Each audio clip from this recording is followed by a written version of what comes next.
Good afternoon, everyone, and welcome to Ross Memorial Park. It is the winner-take-all finale of this NCAA Division III Mideast Regional. The Cortland Red Dragons taking on the W&J Presidents. Cortland forcing this game with an earlier win over W&J today, 7-6 in comeback fashion.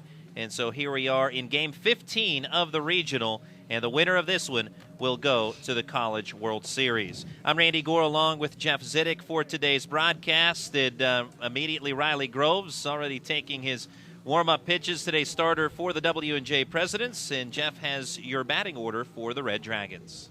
Similar to the previous game with minor changes down near the end of the lineup. Stephen Figueroa will lead off and play third base. Tyler Phillips bats second. He's at second. Justin Teague will catch the second game. He caught the first game. He will be batting third. Patrick Shetter, the first baseman, is hitting fourth. Matthew Personius, designated hitter, hits fifth. Marcos Peravalaris, the shortstop, hits sixth. Jack Massa will be batting seventh in left field. Paul Dondero batted ninth in the opening game. He moves up to the 8th spot in the order after that home run in the opening game. He's playing center field. Nate Budge, who was a late-inning defensive replacement in Game 1, he will start Game 2 in right field and bat ninth. Riley Groves, the ace of the W&J pitching staff, the PAC Pitcher of the Year. And Groves making his 13th start of the season. He's 9-2 with a 2.17 ERA, 3 complete games, including 1 shutout, and 70 2/3 innings, has allowed 59 hits, 24 runs, 17 earned, with 14 walks and 56 strikeouts. The starter for Cortland in this one is Peyton Boyce. We'll tell you more about him when we get to the bottom of the first. But the first pitch of the ball game is fouled off by Stephen Figueroa. Rolled on the first base side, strike one, and we are underway. 3 left-handed batters in the lineup for Cortland: Figueroa, Teague, and Personius against the right-hander Riley Groves. Updated numbers from our earlier game. Stephen Figueroa hitting .410 this season, 2 homers, 38 RBIs. Hits one foul down the left field side. And now 0-2. Groves out in front on Figueroa. Figueroa, the team leader for Cortland in base hits with 66, 48 runs scored, 4 triples as well, leading in all of those categories. Tied for the team lead in RBIs. Breaking ball just misses outside from Riley Groves, 1-2. Kyle Reese was the second base umpire in Game 1. He is behind the plate in Game 2. Again, 6 umpires, as we do have them on the left and right field lines. 1-2. Roller off the end of the bat to short. Gayton's moving to his right and in on it. Throw not in time. It was not handled by Merlino anyway, but it's an infield single for Figueroa. Good speed by Figueroa getting down the baseline. The ball was kind of a slow roller, and not much of a chance there for the shortstop Gatons to make the play in time to get him. Now it's Tyler Phillips. Phillips batting .437, the team leader for Cortland, although he's played at half as many games as some of his teammates because of two-week stints out with injury, but he has performed extremely well in this regional. 4 homers, 25 RBIs on the season, and most of his RBI tally has come during the last week here, the last weekend. Bunt laid down, played by Riley Groves. He'll throw to first, sacrifice 1-3, moving the runner Figueroa to second. We saw that late in the first game. A little surprising there with Phillips with his .676 slugging percentage, laying down the sacrifice bunt, but he's a very good bunter and is able to move the runner up. So, again, got to play small ball here. Every run will count. And it gives Joe Brown some versatility, good contact guy. And as we've seen, he's been on an absolute tear. So I agree with you. To some degree, it's a surprise to see him bunt, but you understand why as well with the ace of W&J on the mound trying to get the early run. Justin Teague hits a roller on the left side, backhanded by Gatons, throwing to third, and a tag applied by Begley to get the out of Figueroa. 2 outs in the inning. Fielder's choice puts Justin Teague on at first. Heads up play by Gatons. The ball took him that direction, and he made the perfect throw that he needed to make over to Begley, and the ball was there in plenty of time to get the runner.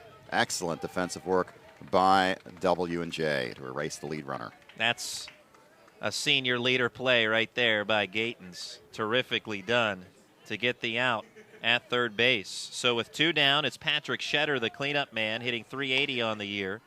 1 homer, 28 RBIs. Check that, 1 homer, 37 RBIs.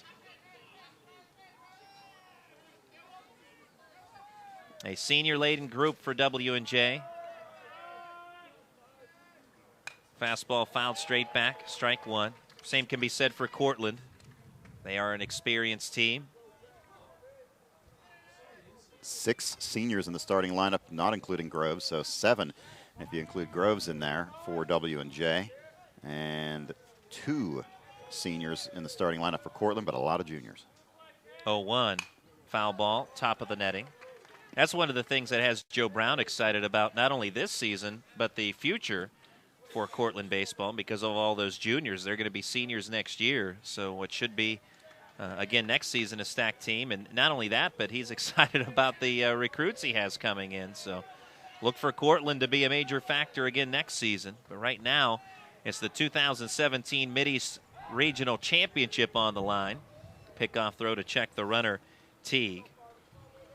There are 6 teams that have punched their ticket to the College World Series. Last game I said 7, but 6 have punched their ticket. Shenandoah and Wheaton currently playing in the Mid-Atlantic Regional. That got started at 3 p.m. That's a winner-take-all game, so that's the finale of the Mid-Atlantic Regional. We'll run through some of the other teams, the 6 others that have already reached the College World Series. But right now, a 1-2 count on Patrick Shetter as Riley Groves from the stretch delivers, and a breaking ball misses away, maybe a bit high, 2-2. Concordia, Chicago winning the Midwest. Roanoke, Virginia winning the South. Oswego State taking the New York Regional. North Central Illinois winning the Central Regional. Cal Lutheran out in the West, and UMass Boston in the New England Regional. Time granted to the batter. Cortland and Oswego. I think Cortland would like to get back into that World Series and have a chance to beat Oswego again. As I said earlier, Oswego beat them 2 out of 3 during the regular season. 2-2 ground ball, snow cone grab on a sharp one hopper back to Groves. He'll throw to first to get the outs, and that retires the side. So 1 hit, 1 left on. After the top of the first, it's Cortland nothing, and W&J coming to bat.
No score in the top of the first. In the bottom of the first, W&J will take to the bats for the first time today in this 15th game of the regional. Peyton Boyce getting the start for Cortland, and this will be his first start of the season. We'll give you more on his numbers, but first the lineup that he'll face today. He will face the same lineup that W&J put out there in game 1 today. Adam LaRue will lead off, the second baseman. Derek Helbing, the catcher, bats second. Batting third is Nick Vento in right field. Shortstop Nick Gatens hits cleanup. Mark Merlino, who had the big home run in the last game, he will be batting 5th and playing first base. Ryan Shulo, the center fielder, hits 6th. Frank Fortunato, the designated hitter, will bat 7th. Third baseman Kevin Begley bats 8th, and batting 9th is Dante D'Alessandro in left field in support of pitcher Riley Groves. So Boyce, we were questioning, Randy, why we didn't see him in the 9th inning. He was kind of their closer with 3 saves, but I guess this is the reason. Absolutely. Peyton Boyce starting, as we said, this is his first start of the season, will be his team best 14th appearance of the year. He's 2-2 with a 4.26 ERA and 25 1/3 innings, has allowed 26 hits, 15 runs, 12 earned with 10 walks and 23 strikeouts. What will be interesting is to see how far Boyce will go in this game. I would think with this being the regional championship, as many innings as he can give Joe Brown, quality innings, of course, then he'll certainly give it his best. He's averaged less than 2 innings per appearance, and so the question is, how early will they get the bullpen up and going? Breaking ball, strike one to Adam LaRue to begin the bottom of the first. LaRue batting .353, no homers, 25 RBIs. Team leading 52 runs scored for LaRue. 0-1 pitch, liner, and that one caught by Boyce. 1 out. Both of our pitchers being tested here in this first inning with their defensive skills. Both have come up big. The glove save by Peyton Boyce. Yeah, that one was right under his armpit where he had to make that catch. It was kind of tucked right next to his body. Derek Helbing. First pitch to him. Breaking ball called strike. Pitch was dropped by Justin Teague, but doesn't matter. I'm surprised Teague back behind the plate in game 2. We talked earlier today how they have pretty much 2 catchers that split time, and but this time Massa staying in the outfield and Teague behind the plate again. 0-1. Inside corner to Helbing. No balls and 2 strikes.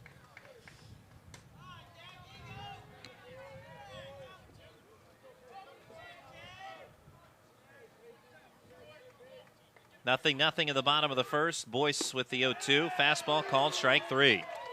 2 outs. So Boyce with a quick start here in the bottom of the first inning. Now it's Nick Vento, .432 average, 8 homers, team leading 56 runs batted in.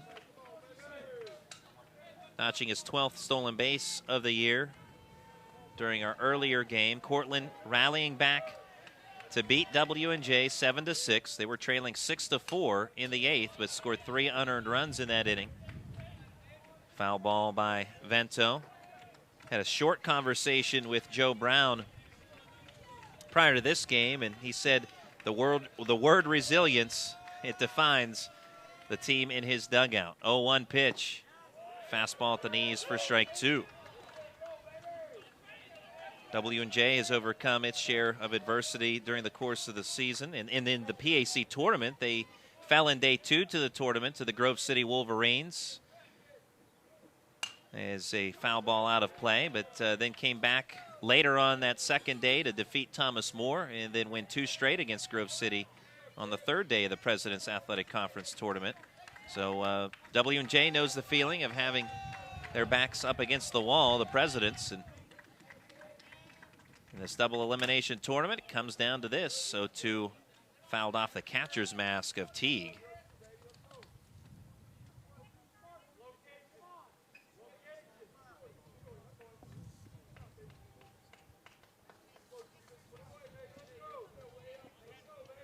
Nothing in 2 on Vento.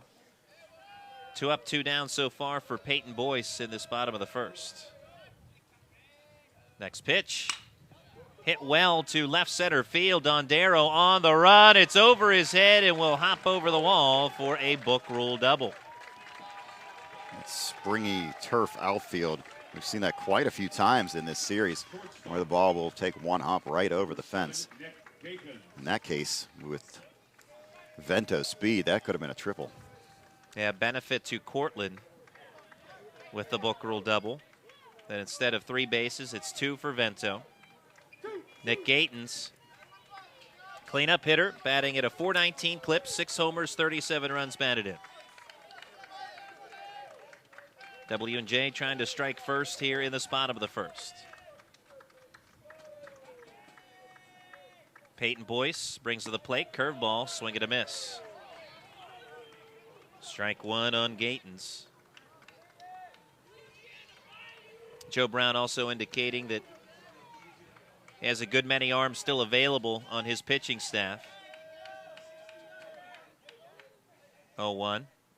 Swing and a miss on another bender. Nothing in 2 on Gatens now. He's got Gatens kind of off balance right now. See if he can punch him out here on the 0-2. Peyton Boyce, scouting report on him. Fastball 83 to 87 miles per hour. Curveball, changeup, and a cutter. Tough kid and hard competitor. Hard worker. 0-2. Fastball called, strike 3. Ends the inning. 2 strikeouts for Boyce, a double by Vento. He's left on after 1. W&J nothing, Cortland nothing.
Designated hitter, number 13, Matthew. Top of the second, Matthew Personius will lead off in a scoreless game against Riley Groves.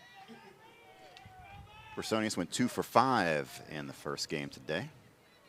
And hitting .310 for the season. Rips one on the first pitch into right field. Base hit. Here comes Vento. Oh, he wanted to throw to first, but couldn't quite get that ball out of his glove. And I tell you what, if he could, he had a decent shot at getting him. Another well-hit ball. We saw that in game 1. He made the throw to first. Ended up in a collision, though, between the first baseman and the runner on that. That was Bavard the first time around. Bavard not in the starting lineup in game 2. Here's Marcos Perry-Valaris, .338 hitter, 1 homer, 18 RBIs. Reviews signs with Joe Brown, the 18th year head coach at Cortland. Third baseman Begley playing on the infield green, anticipating a bunt, but swinging away in a fly ball to center. Ryan Shulo, in that strong breeze, makes the catch. He started to his right, then had to come back left to make the catch, 1 out. Yeah, that breeze has not changed much today. It's been blowing very strongly out from left to right field. We've seen it play havoc with a few. Remember the one pop out to the third baseman in game 1. He caught it all the way over in front of the second baseman. And Nate Budge in the first game also had a fly ball that kept running away from him in right field that he had some trouble with, but ultimately made the catch. So wind can and more than likely will cause problems today. So far, credit to the fielders. They have done a nice job with it. As Jack Massa, first pitch to him, fouls it off. Massa went 0 for 5 in the first game. Struck out 3 times. A tough earlier game, but batting .336 on the season. It's been a pretty good year for him. 6 homers, leading the club. 38 runs batted in, tied with Figueroa for best on the squad. 0-1. Foul to the netting behind home plate. And Riley Groves in front, 0-2. Groves out of Louisville High School in Louisville, Ohio. He is a senior. PAC Pitcher of the Year and first team all-conference selection. He was co-pitcher of the year as a sophomore in 2015. Went 9-2 that year with a 2.17 ERA. 0-2 breaking ball, stays above the letters.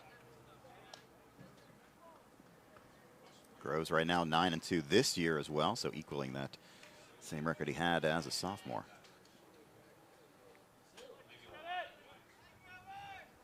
$11 decisions in 12 starts. 1-2, fouled off again. And with Cortland winning 2 games yesterday, NCAA regional rules does not permit a team to play more than 2 games in a single day, so that's why you have to come back on this Monday and have W&J and Cortland sort all this out. But with the additional day of rest, it was an additional day of rest for Riley Groves, so somewhat of a benefit for the Presidents. Chopper to third, charging in on it, Begley. Fields it, drops the ball. And it's an error that puts Jack Massa aboard. Matthew Personius moves on to second. Begley having a rough go of it today here in this championship matchup against Cortland. He had 2 errors in the opening game and picks one up here on his first opportunity in game 2. And you have to feel for him right now with the 2 earlier errors. Commits one here. 2 aboard with 1 out for Paul Dondero. 0-0 in the second inning. Begley even with the bag at third. Dondero takes a pitch in the dirt for ball 1. Flashed some power with a home run in game 1 today. Is just his second home run of the season, but he put it out to left center field in game 1. It was the first run of the game for Cortland. And not usually a source of run production in terms of home runs and RBIs, but did deliver one there. 12 RBIs on the season. Typically gets on and brought around to score. He has scored 41 times this year. Right now has a chance to add on to his RBI tally with 2 ducks on the pond in the top of the second. A base hit and an error, putting Personius and Massa aboard. Groves from the stretch. 1-0. Fastball is strike 1. It's been a beautiful day here in Washington, Pennsylvania. We've talked about the wind, but otherwise near perfect conditions. A little cooler than what we've had throughout much of the regional weekend. And we're at 64 degrees for this second game. 1-1. Swing and a miss. What were we in the press box that first day? I think it was 85 in the press box. It was about 78 outside and 85 in the press box. 1-2 on Dondero. 2 aboard in the second.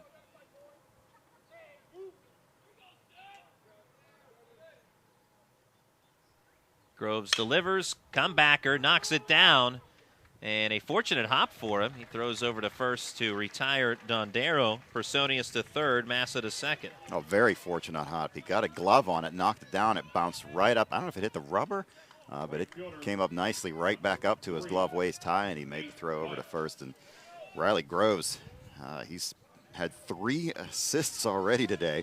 1 on a sacrifice, 1 on a solidly hit comebacker, and then that one also right back at him. Now it's Nate Budge, .358 average, 2 homers, 23 runs batted in. 2 in scoring position with 2 outs, and Budge takes outside, ball 1. Budge did not start in game 1. Came on as a late inning defensive replacement.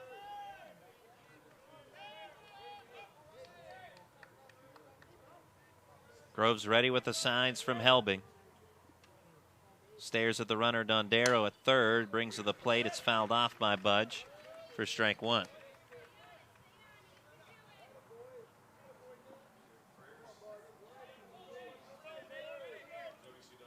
Cortland trying to become the 3rd team ever to win 6 straight in an 8-team regional after losing its very first game. Lost to DePauw on opening night 8-5. 1-1 pitch, foul ball our way, hits the post in front of us, bounces back toward the field of play. That first day was a day of upsets. W&J as the 4 seed was the only team in the lower seeds that won.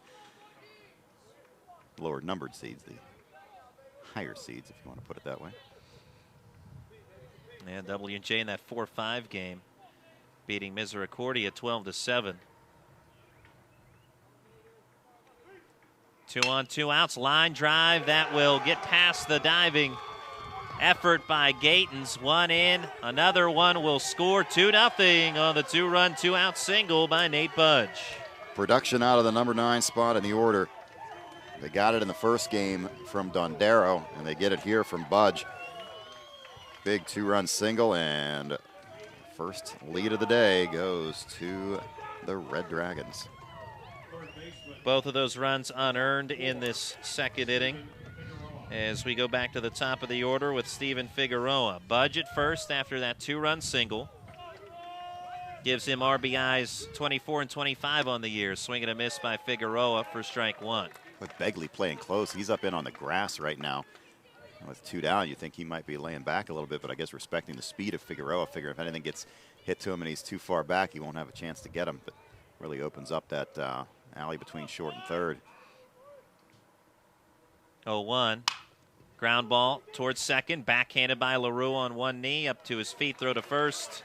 And the inning is over. But Cortland with 2 runs on 2 hits, an error, and 1 left on after 1.5.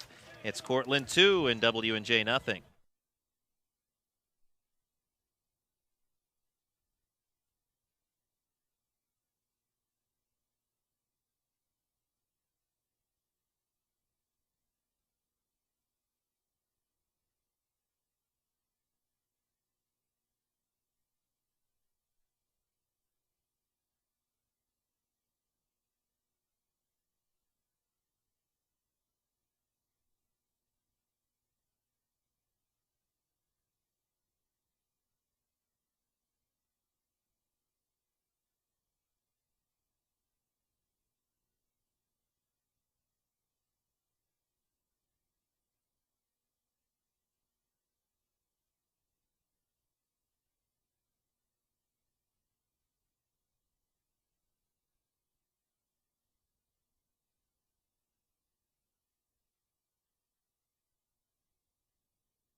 At Ross Memorial Park, it is 2-0 Cortland over top of W&J. 2 unearned runs scoring at the top of the second. 2-run single provided by Nate Budge, an error earlier in the inning, helping provide an extra runner. And Mark Merlino in this bottom of the second looks at a breaking ball from Peyton Boyce for strike 1. Merlino hit the go-ahead 2-run home run in the bottom of the 7th in Game 1 that appeared as though it was going to send the Presidents to the College World Series. 0-1. Bender is strike 2. Merlino, that was his 7th home run of the year. Has 39 RBIs, 390 hitter, and an 0-2 count on him. Fastball outside from Peyton Boyce, typically a back-end reliever, but gets the ball in this start against W&J today. Yeah, remember, this is Cortland's 7th game of the weekend. W&J just their 5th. 1-2, ripped into left, base hit. So Merlino building off of that home run, a hit late in Game 1 today. Singles at his first at bat in Game 2. Now it's Ryan Shulo, 343 average, 3 homers and 33 RBI. Yeah, solid piece of hitting there for Merlino. He got all of that ball. Drove it out in the left for the single and gives W&J the base runner here to lead off the second. 2-0 Cortland. Fastball fouled away by Shulo for strike 1. Shulo, plenty of speed, patrolling center field. Team leading 6 triples, leads the President's Athletic Conference in that category.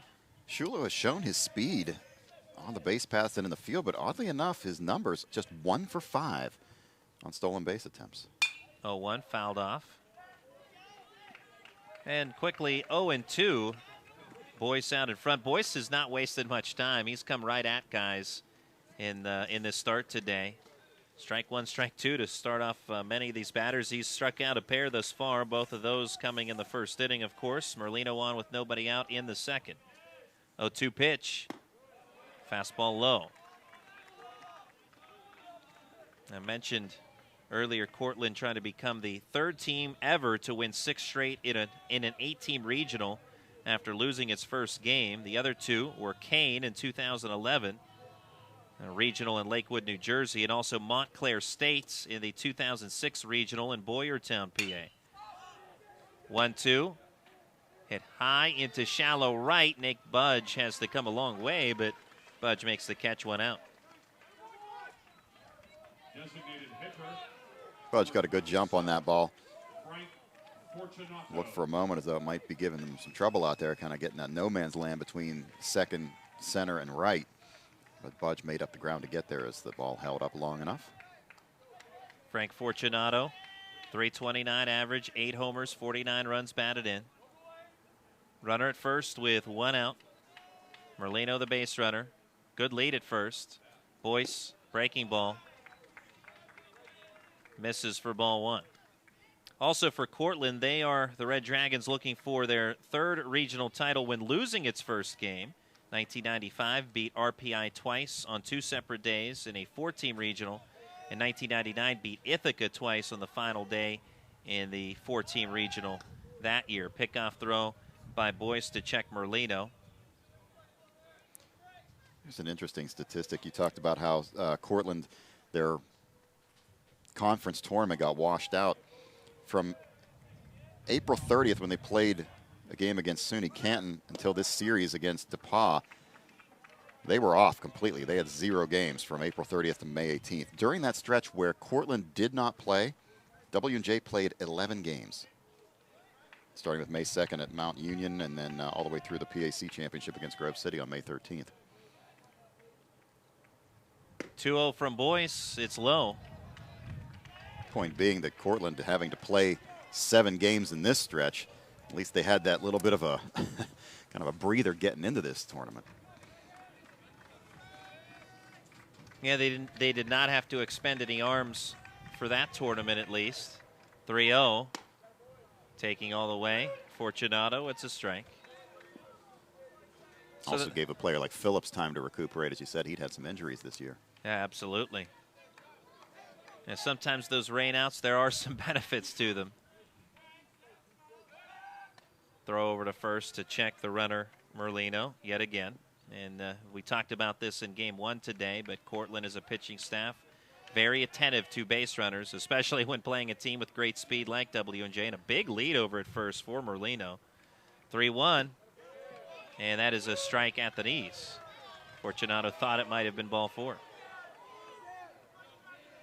Once again, the crowd getting a little vocal, but the pitch looked good to me from my angle. I think it was right where Boyce wanted it and right where Fortunato didn't. 2-0 Cortland, bottom of the 2nd, 1 on, 1 out. Another pickoff. A little more serious that time.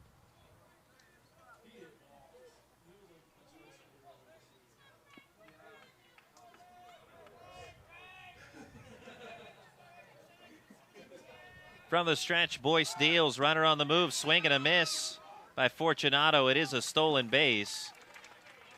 So obviously a hit and run there.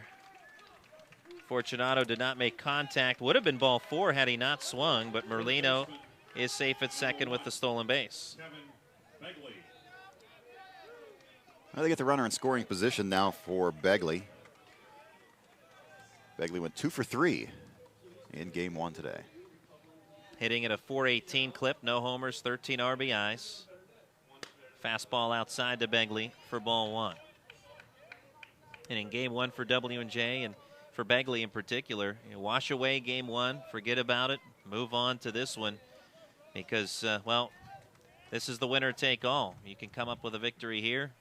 You head on to Appleton, Wisconsin. 1-0 ground ball headed up the middle, but the shortstop Perry Villaris gets to it and fires on to Shetter to end the inning. So a base hit, 1 left on, score after 2. It is Cortland 2, W&J nothing.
The dangerous Tyler Phillips will lead off the top of the third. It is 2-0 Cortland over W&J. Final game of the Mideast Regional at Ross Memorial Park. Foul ball straight back for strike one. It's been a pleasure to bring you all of the action here on the PAC Sports Network, teaming up with the folks here at W&J. GoPresidents.com/watch. Providing the video streams is the 0-1 swing and a miss. Pitch tying up Phillips for strike two. And big thank you to Jeff Ziddick and Kellen Gursky, Nate Rigotti, Rob McKinney is being part of the broadcast. Also, big thank you to all the folks here at W&J assisting us with information, statistics, place to broadcast from. It's great to be a part of this event. So, big thank you to all parties who helped make this possible on our end. 0-2 coming from Groves, and this one hit well to left, but a lot of air underneath it. D'Alessandro back a couple of steps, but hasn't measured one out. Teague will step in next, the catcher. Grounded into a fielder's choice. As he hit that ball right at the shortstop, Gatens turned and threw out Figueroa, who had been at second, trying to make it to third in that first inning. Groves kind of came off the mound awkwardly there. Yeah, he delivered a ball, but kind of stumbled off the mound, and now he's scratching away at the dirt on the pitcher's mound. Felt uncomfortable pretty clearly there.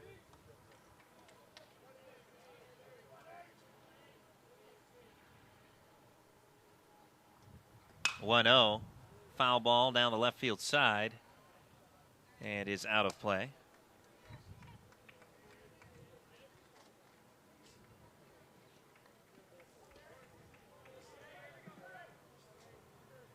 One pitch.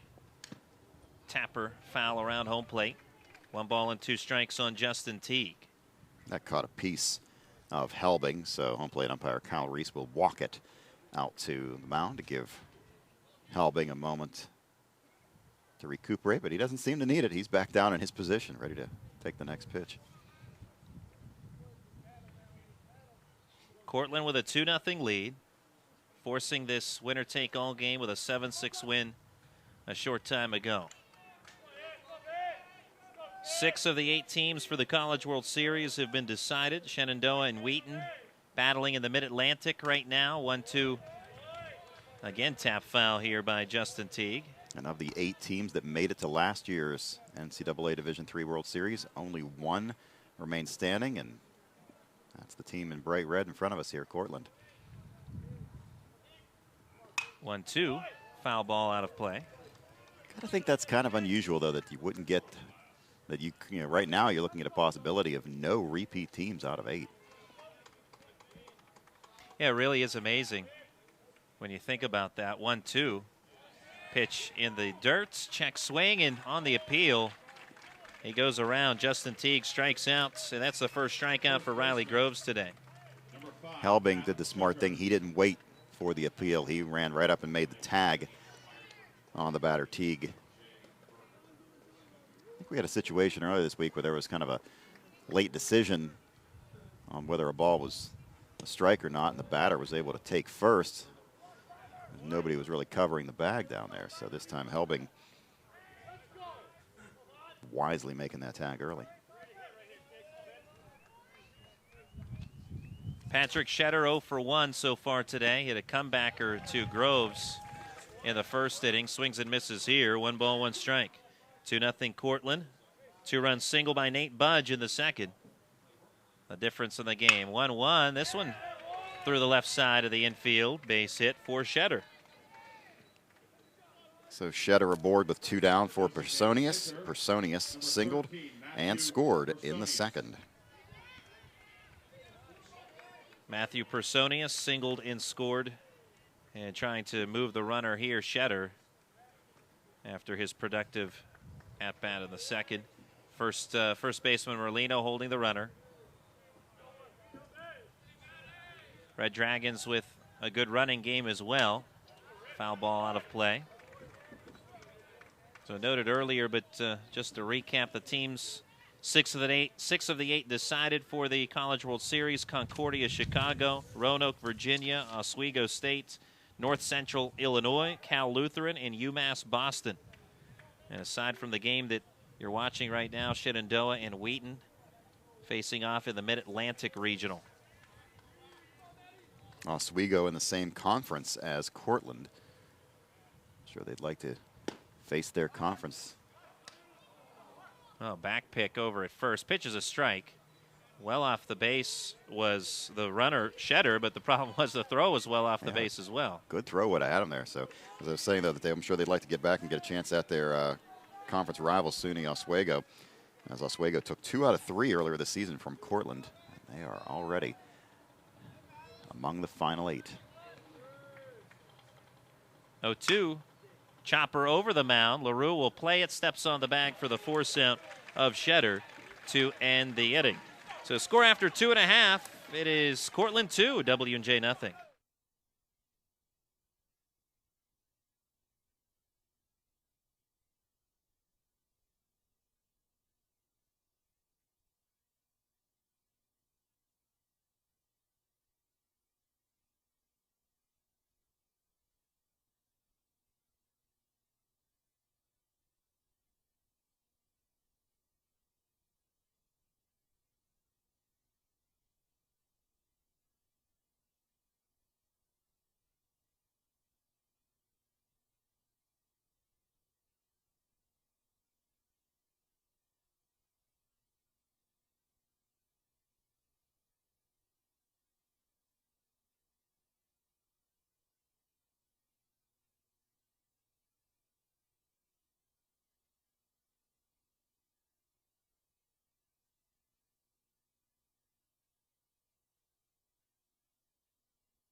Two 2-0 Cortland, bottom of the third we go. Dante D'Alessandro leads off for the Presidents in the bottom of the third inning.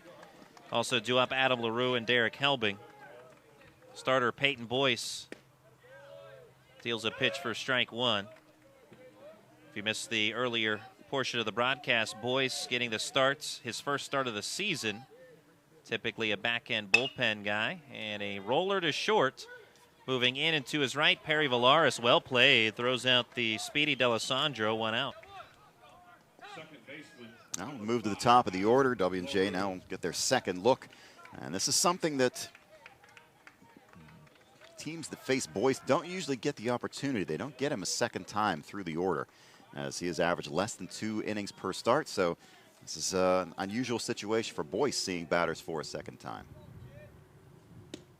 Offering outside to LaRue for ball 1. We'll see what adjustments the W&J hitters make with this being the second time through the lineup. But we were talking earlier, Jeff, wondering how far into this game Boyce will go with the fact that it is his first start. And surely he's going to go as long as he's capable of, but how long will that be?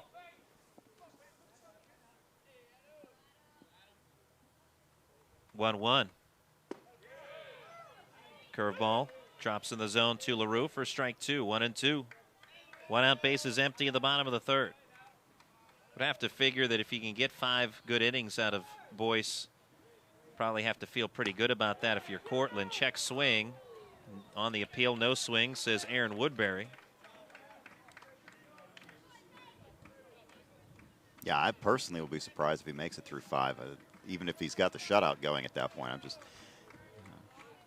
don't see him as a long-term option here in this game. 2-2 pulled foul into the W&J dugout.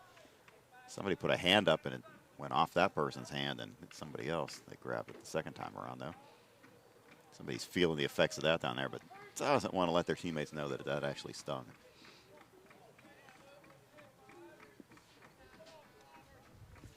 Two from Boyce. Up and in and fouled away by LaRue. Battling here with 2 strikes. Boyce has permitted only 2 hits so far. A double to Vento in the first, a single to Merlino in the second. Cortland with 2 unearned runs at the top of the second. A 2-run single by Nate Budge. Pitch count is going to be important here for Boyce. So W&J trying to extend these at-bats as long as they can. And another foul ball out of play. Now, Boyce had 32 pitches entering this at-bat.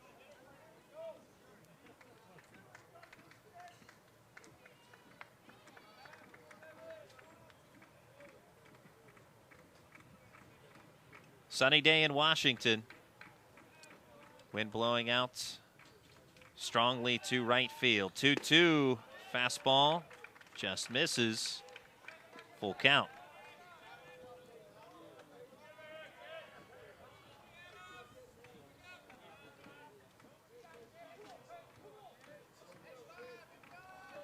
Payoff. Fly ball to right over the leaping glove of Tyler Phillips. It's a base hit for Adam LaRue. Very good at-bat for LaRue. Forced Boyce to throw a lot of pitches and then ultimately works him for a single to right. Just took that pitch out the opposite way, right over the outstretched glove of Phillips. Derek Helbing struck out looking in the first.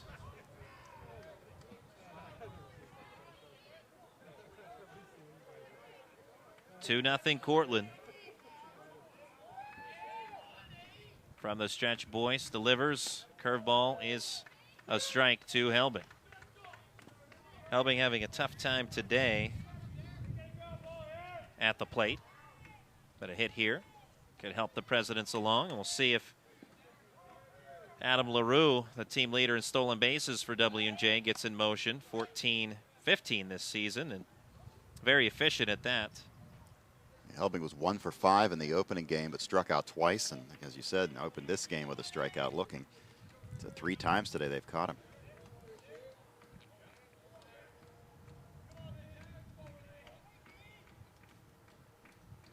Oh, 1 bluff move by LaRue. Breaking ball misses.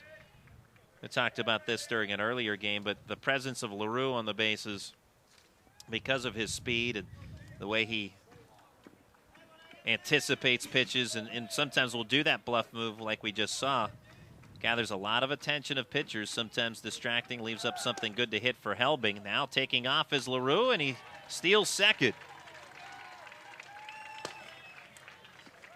So 16th stolen base of the year for Adam LaRue. Helbing, I went back and looked at my box score. He struck out looking in the 7th and the 9th in game 1 and in the first here. So he has struck out looking 3 straight times. So you got to think he does not want to be leaving his bat on his shoulder if he gets the 2 strikes here. But I'm sure Boyce will know that too. LaRue off of second. The shortstop, Perry Valaris, lurking in behind him, popping his glove, try and keep him honest, keep him near the second base bag.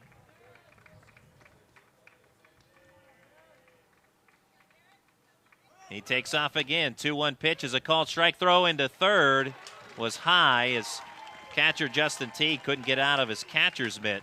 And another stolen base for LaRue. Figueroa, the third baseman, saved a run there. He climbed the ladder to snare that high throw. If that gets by him, it's an easy run for W&J. And now Joe Brown, the 18th year skipper of Cortland, calls a timeout and wants to come out and talk with his infield. Well, W&J able to utilize the great speed that the Presidents have and swiping 2 in this inning. And that's big for LaRue. As the Presidents, obviously, after falling in the first game, they're not going to sit back and just allow things to happen. They're going to try and put pressure on the Cortland defense, much like Cortland does on 2 other teams.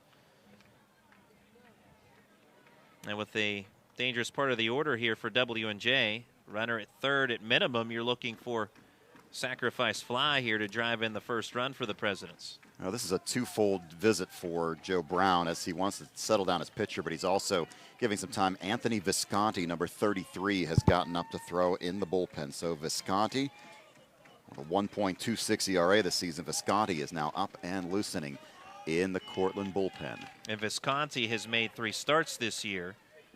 So it might be able to provide a little more distance in terms of innings pitched than Peyton Boyce. But right now, Boyce looking to get an out here of Helbing, and he fouls one back toward us again.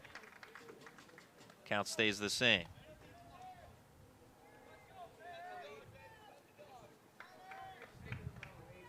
So the speed of LaRue setting up W&J to try to get a run back here in this bottom of the third. Dondero shading toward right center field. 2-2, fastball outside. Boyce not looking quite as comfortable as he did in the first 2 innings. Seems like the speed of Adam LaRue had a little bit to do with that, kind of shook him up a bit. Just his body language. We'll see what he can do here with the payoff to Helbing. And he brings it, at the knees for strike 3, framed up by Teague. And Helbing struck out looking again. 4 straight times Helbing has been caught looking. Right fielder, number 10. And you better be careful here because he's talking to the home plate umpire. 4 times in a row Helbing has been caught looking. That is very unexpected. 2 times to end the last game and twice in this game. Nick Vento doubled in the first. And hits one high to right center. Dondero drifts back and to his left makes the catch. And a runner left at third. A base hit by LaRue, but he's left on. Score after 3. It's Cortland 2 and W&J nothing.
Sorry, Bob, I introduced you. 2-0 Cortland, and as we head to the middle innings to take us through, here is Jeff Zidek.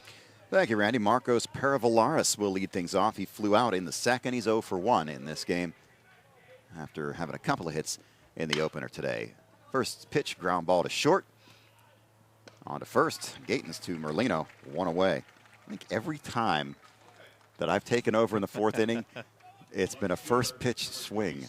The way I should start introducing that is to say, now for the more efficient innings of today's ball game, here's Jeff Zidek. Because that's been the case, especially in the prior games. Today, not as much, but nonetheless. So Groves now facing Massa, who reached on an error and scored in the second. He swings at the first pitch and fouls it down the right field line. Merlino gave chase and dove, but could not quite get there. That may have been out of the range of our video camera there, but it was a nice effort by Merlino. Yeah, when you get deeper down the lines, unfortunately, our camera plays like that go beyond our vantage point, or our camera perspective anyway. We can still see it and tell you what happened, and it was a great effort. For yourself. Yeah, great. I had to lean. I couldn't really see. I saw him diving after it. Great effort, though. By me to lean? Thank you. Well, by both of you. By both of you. Appreciate that, Randy. Inside 1-1 to Massa. Dondero is on deck. 2-1 now. Riley Groves, one of the top pitchers all time in W&J history. In for a strike, it's 2-2. Got to wonder how much of a toll the 70 2/3 innings he's thrown this season have taken on him. He did give up 5 runs, 3 earned in his first appearance in this tournament, but he's out there for the championship game today. He earned this opportunity for sure. That's found out of play. It remains 2-2. Now, I've only seen him for his postseason starts, but this game right now is the best he's looked in the postseason. Ground ball to third. Begley. On to Merlino, 2 down. You like that ground ball to Begley there. Plays it cleanly. A little bit of a confidence booster for him. Had a tough day. A couple of errors in the 8th inning in Game 1 that helped Cortland score 3 runs and rallying for the 7-6 win. So routine grounder, and Begley handles it perfectly. And he did have that error on the Massa ground ball in the second as Dondero trying to get on a different way here and fouls that one 0-1. Dondero grounded back to the mound. I think that was the ball that hit Groves right in the glove and bounced downward and right back up to his glove in the second inning. So he is 0 for 1. Budge would be next. On the right field line, out of play. Quickly 0-2 for Riley Groves against Dondero. Championship game. It has gone the distance here. Title fight between these two teams. Here's the 0-2. Went for the outside pitch. Didn't get him to go after it. Now 1-2. 7th game of the regional tournament for Cortland. Game 5 for Washington and Jefferson Presidents. 1-2's down low. 2-2.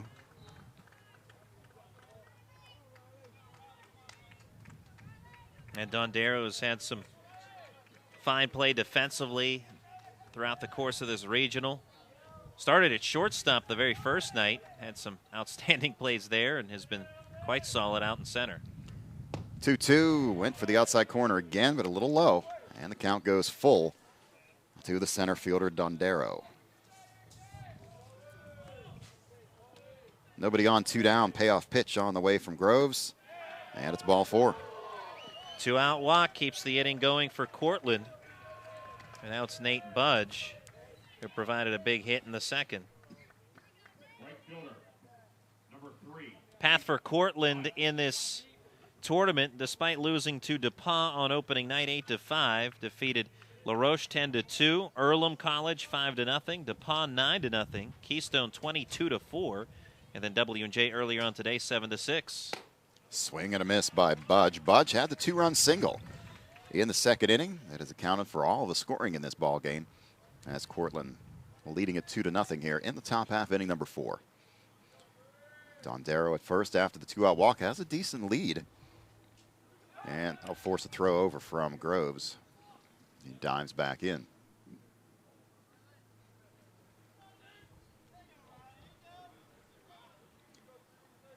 Boyce has thrown 3 shutout innings, but you got to figure he might be on a short leash in the 4th. Groves, a starter by trade, will go as long as they need him here for W&J as that pitch missed. Now it's 1-1.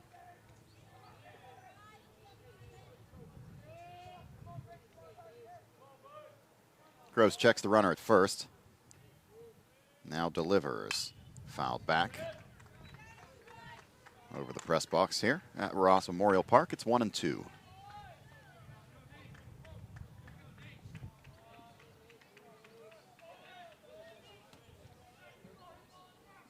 We're in the 15th and final game of this NCAA regional. This game forced by SUNY-Cortland, coming back and winning 7-6 in game 14 earlier today. Grounded foul outside of third. Budge is a tough out. He just keeps fouling off pitch after pitch, and we've seen that throughout the regional. And doing that again here. Batted .358 this season. 10 doubles, 2 triples, 2 home runs. .454 on base percentage. Not what you'd expect to see from a guy hitting in the number 9 spot.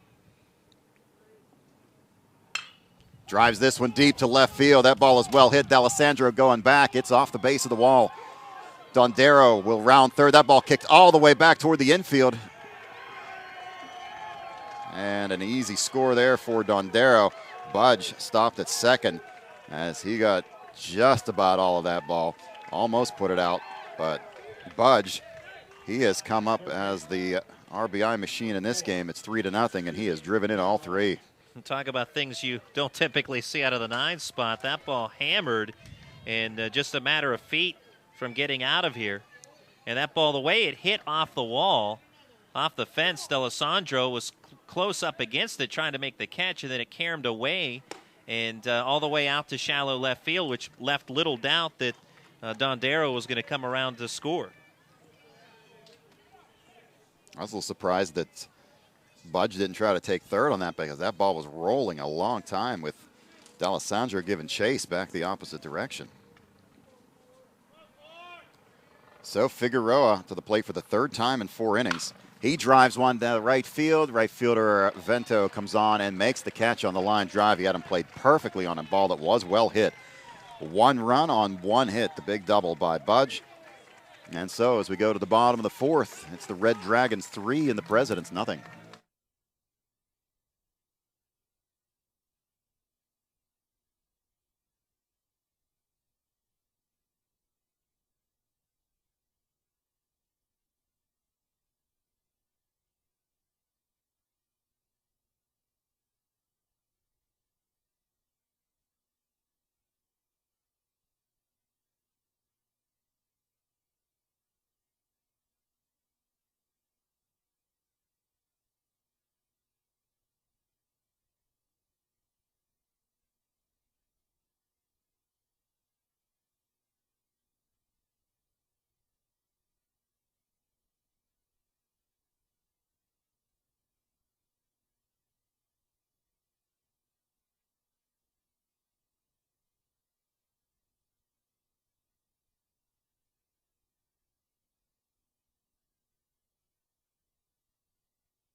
Nick Gatens leads things off in the bottom of the 4th as Peyton Boyce out there for what is likely his longest outing of the season. 13 appearances but did not start. He was basically their closer, had 3 saves. Only worked 25 in the 3rd innings in 13 games. And in his 4th inning here, ripped down the left field line. That's a fair ball. Gatens around first. He'll be headed to second with a stand-up double. Good at bat there to lead off for Gatens, and you got to wonder again, how short will the leash be for Boyce?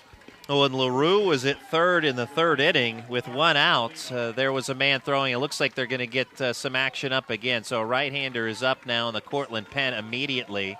It was Visconti earlier. 33 Visconti was up same early. guy. Yep, Okay. still Visconti. So he's already had some warm-up throws. Will not take long to get ready. Merlino to the plate after the leadoff double by Gatens. That brought the W&J bench back to life. Vento between innings was trying to rally the troops as well. Vento had caught that line drive out to end the top of the 4th, and he came into the dugout and was making an awful lot of noise trying to rally this team. Merlino singled and stole second in the 2nd inning. He had a leadoff single but was stranded there in the 2nd. It's 3-0. Cortland leading, but W&J threatening here in the bottom of the 4th. Boyce's pitch is outside. It's 2-0. That double by Merlino now puts him atop all by himself as the single-season doubles record is 18th of the year, although Mark Merlino is one behind him with 17, so he could match that with this at-bat, and I think Nick Gatens would be perfectly fine with that. Merlino certainly has the power as well as Game 1 today. He hit a solid home run. Down by 3 are the Presidents here in the bottom of the 4th in this championship winner-take-all game. The winner moves on to Appleton, and the loser heads back home after still a very good season. 2-0 the count to Mark Merlino. Peyton Boyce checks the runner at second. Here's the 2-0. Fouled at the plate. 2-1. You were talking about Vento rallying the troops, and he kind of has that football player type of mentality where he tries to get the guys motivated. And this is a W&J team that plays with a lot of emotion, and the home crowd here now rallying the troops as well. It's 2-1. Here's the pitch. Breaking ball taken into center field, going deep, but Dondero has a beat on it. He makes the catch. Gatens will tag and move to third on the play. So they get the out, but W&J gets a runner 90 feet closer, getting them on the board for Shulo. Shulo flew out to right his first time up. He gets another ball into the outfield. You got to think that Gatens will be able to score and close the gap a bit. Fortunato to follow Shulo. I think this is an important out for Boyce. If he doesn't get this one, it might be about all, as Visconti's got to be about ready in the bullpen. Breaking pitch stays up high, 1-0. Yeah, pitch count at 57 to start this at bat. And I think once they open that bullpen door, it could be a revolving bullpen door the remainder of the day for Cortland, as they will bring whoever they can for however long they can go. They have seen a lot of innings in this tournament, and now we do have some action in the W&J bullpen as well. Yeah, Matt Heslin, he actually started at the very end of the last half inning, and he remains throwing.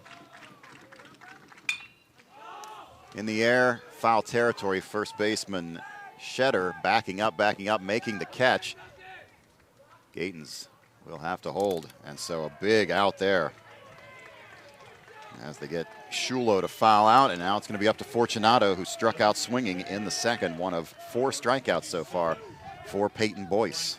Boyce was in the same situation in the third inning. W&J had a runner at third with 1 out. He struck out Helbing and got a fly out of Vento. Now, in this fourth, gets a pop out of Shulo and foul ground with a runner at third with 1 out. Now with 2 down, it's Fortunato. Boyce steps off. Will collect himself.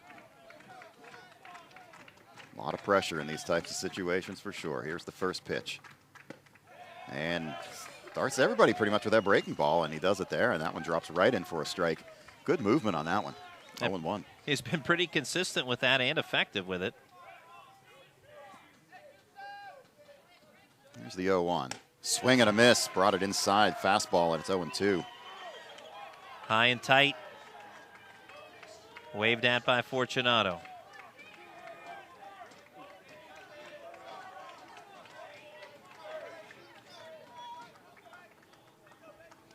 Bounced it in there, 1-2.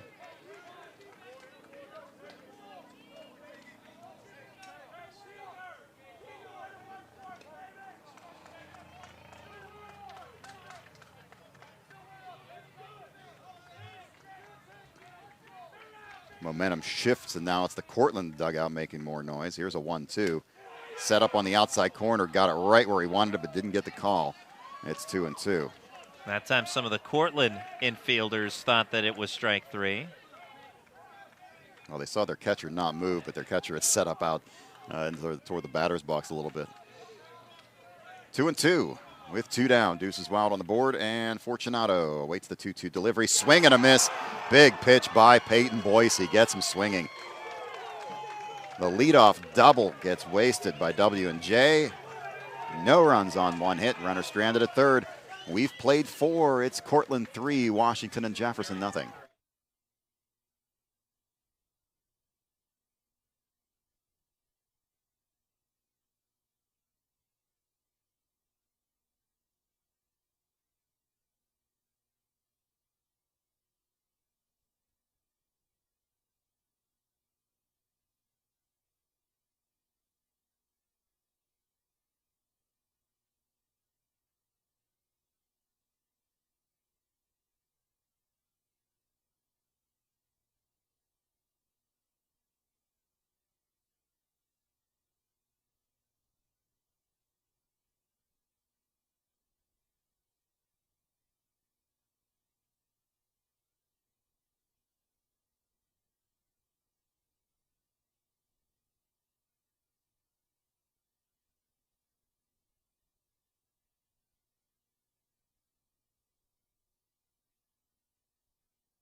Phillips. Riley Groves onto the mound for the top half of the fifth inning. He will face Tyler Phillips here to lead things off. Phillips, Teague, and Shetter. 2, 3, and 4 in the batting order.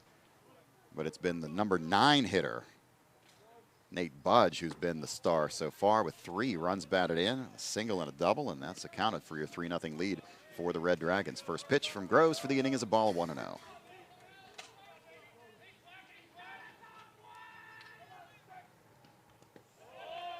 .56.5 footer there. It's 2-0.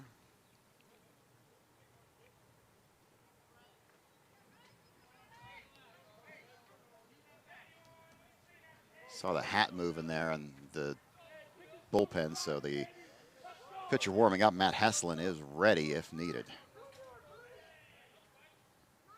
The waving hat, the traditional I'm ready sign. 2-1 now, gets the outside corner on Phillips. It's like waving the flag, ready to go. Here's the 2-1 from Groves. Skied to left field. D'Alessandro goes back, has plenty of room, and makes the catch, 1 away. Phillips gave it a good ride, but got under it a little too much. And there's 1 down here in the top half of inning number 5. That'll bring up Justin Teague. Teague reached on a fielder's choice in the first and struck out swinging in the third. Batting here in the fifth with a 3-0 Cortland lead. Down the line in left field, that is going to be foul. Yeah, it drops in play, but no chance for D'Alessandro to make a catch on that one. Well beyond his reach. Playing off the line and left.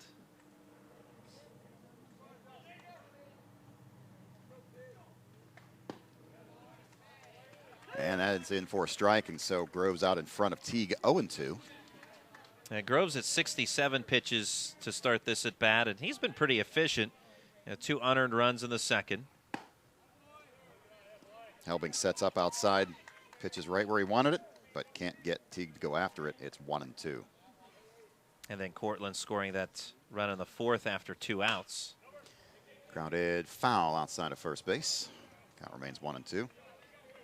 So the Red Dragons have done well with 2 outs. You think back to that 8th inning in game 1, 3 unearned runs scoring, but everything, all the action after 2 outs. So Cortland, they don't pack it in when there's 2 outs of the inning. So right now, just 1 out. Slow grounder to the first baseman, Merlino.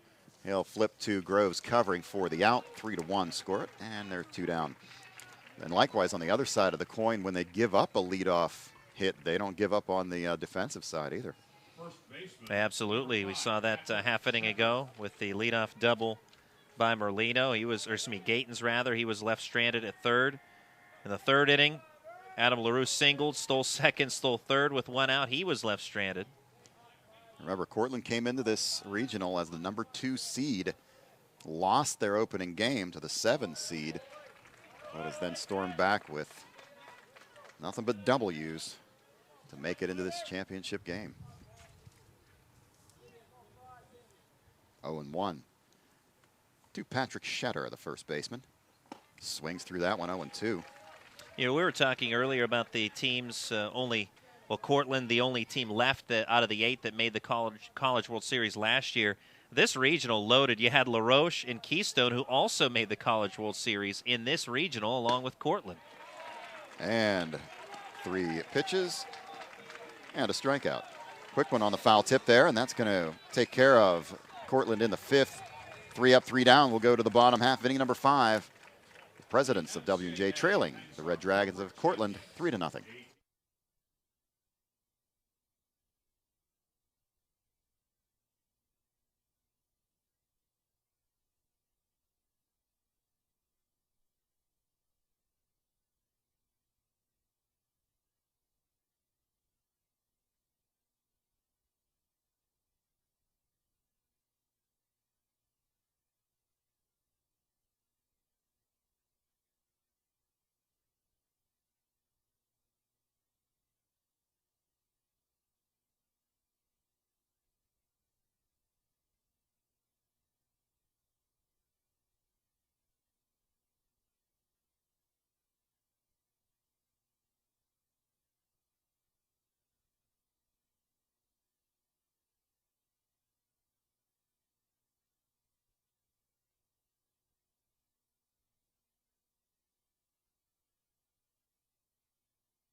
Peyton Boyce still out there as they start the 5th inning.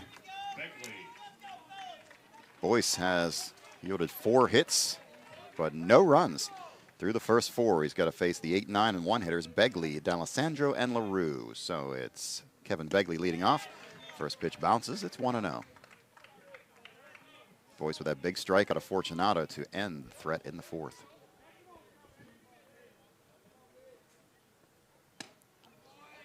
Is high and outside, 2-0. Randy, do we still have some activity in the Red Dragon bullpen? Can you see over there? Looks like a left-hander is doing some short tossing right now.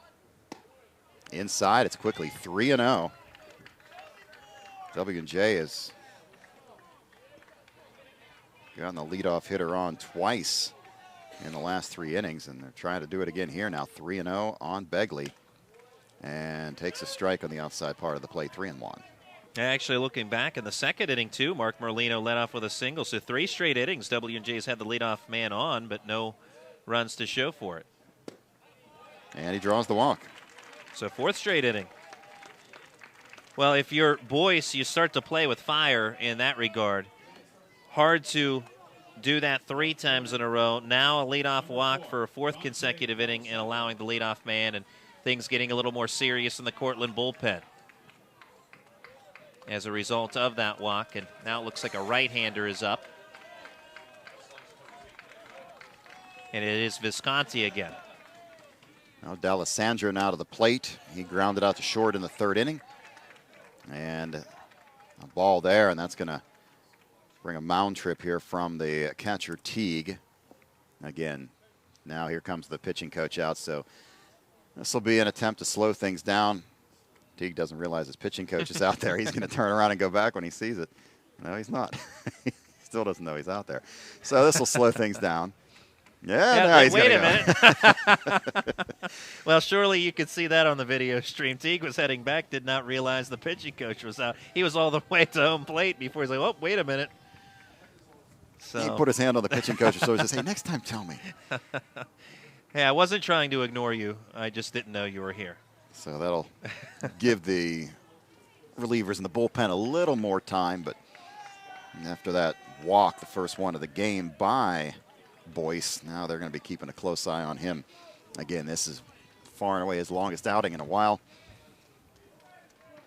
It's his first start of the season, and he has made it here into the bottom of the 5th, and still no runs allowed, but that leadoff walk cause for concern here in the first 2 pitches to D'Alessandro miss. It's quickly 2-0. Threw a lot of strikes to start, but now he's thrown 6 balls out of his last 7 pitches.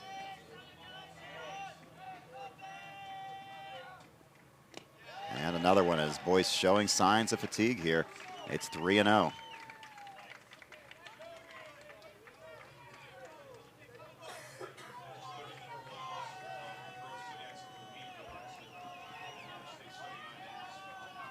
Here's the 3-0 to D'Alessandro. Strike called, 3-1. Now, we were speculating early on how far will Boyce go. I think if you asked Joe Brown, he'd give you 4 shutout innings. He'd be happy with that. Now pitching into the 5th, but in a little bit of trouble. Pitch was a little bit high, but D'Alessandro took a cut, fouled it off. It's 3-2.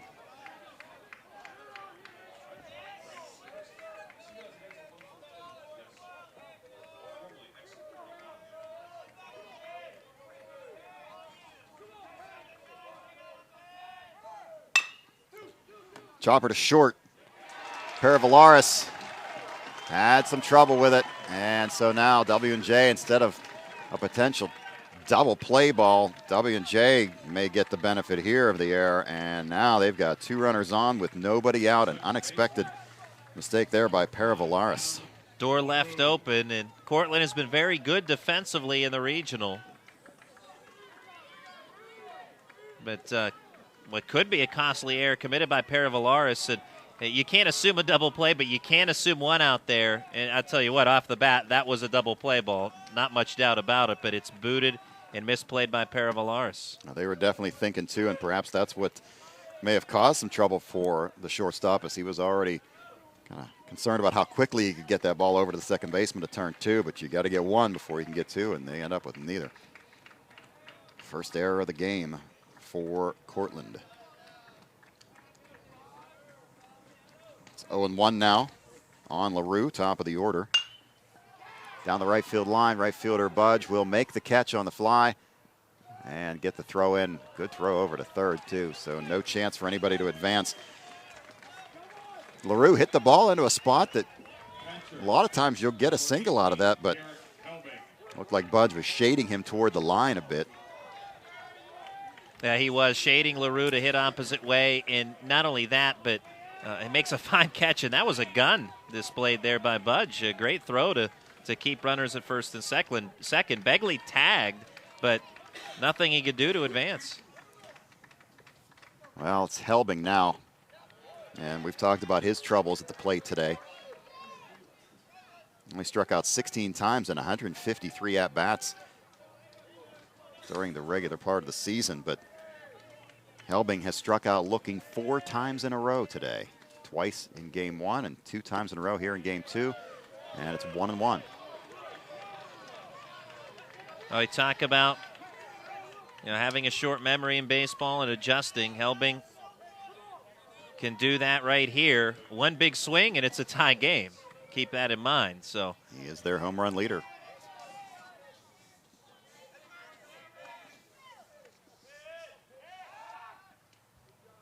Throw to second, and diving back is Begley. Current numbers for Helbing this year: 34 walks and now 19 strikeouts.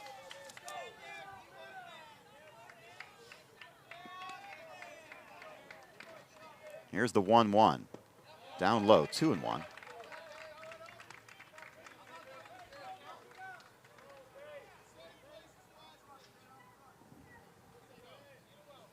Two balls, 1 strike, 1 out. Begley at second, D'Alessandro at first. Pitch to Helbing. Ground ball through the left side. That's a base hit. Here comes Begley around third. Throw's going to be cut off. He will score. W&J is on the board on the RBI single by Derek Helbing. A couple of players frustrated with what has happened in recent history here today, but Begley scores on the Helbing base hit.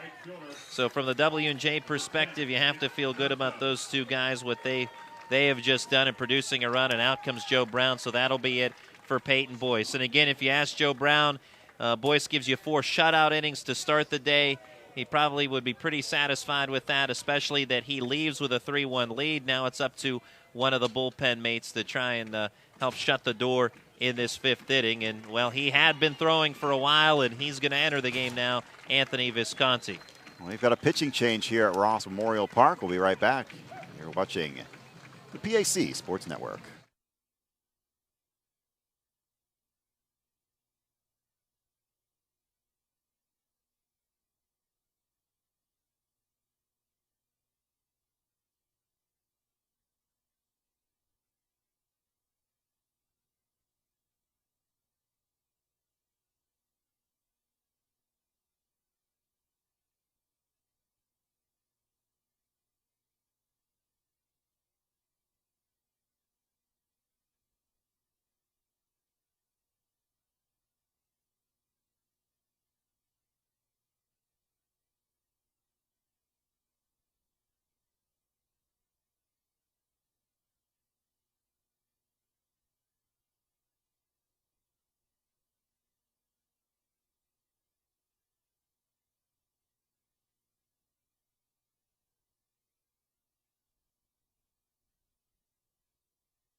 And so it's Anthony Visconti on to pitch, a freshman right-hander, but Randy, he's got some good numbers. Indeed, 2-0 record with a 1.26 ERA, 7 appearances, 3 starts in 14 1/3 innings, has allowed 8 hits, 4 runs, 2 earned, 8 walks, and 20 strikeouts. So he's trying to preserve the lead here for Boyce, but Boyce has 2 runners on base that he's responsible for, the right-hander.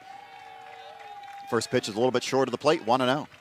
And Visconti, Joe Brown saying that he had some freshman arms available today, and just a matter of that he hadn't used them yet because, you know, you don't want to just throw them into the fire, but, well, right now it's going to be a baptism by fire in this regional for the freshman Visconti. And it's Vento at the plate. He doubled in the first and flew out in the third.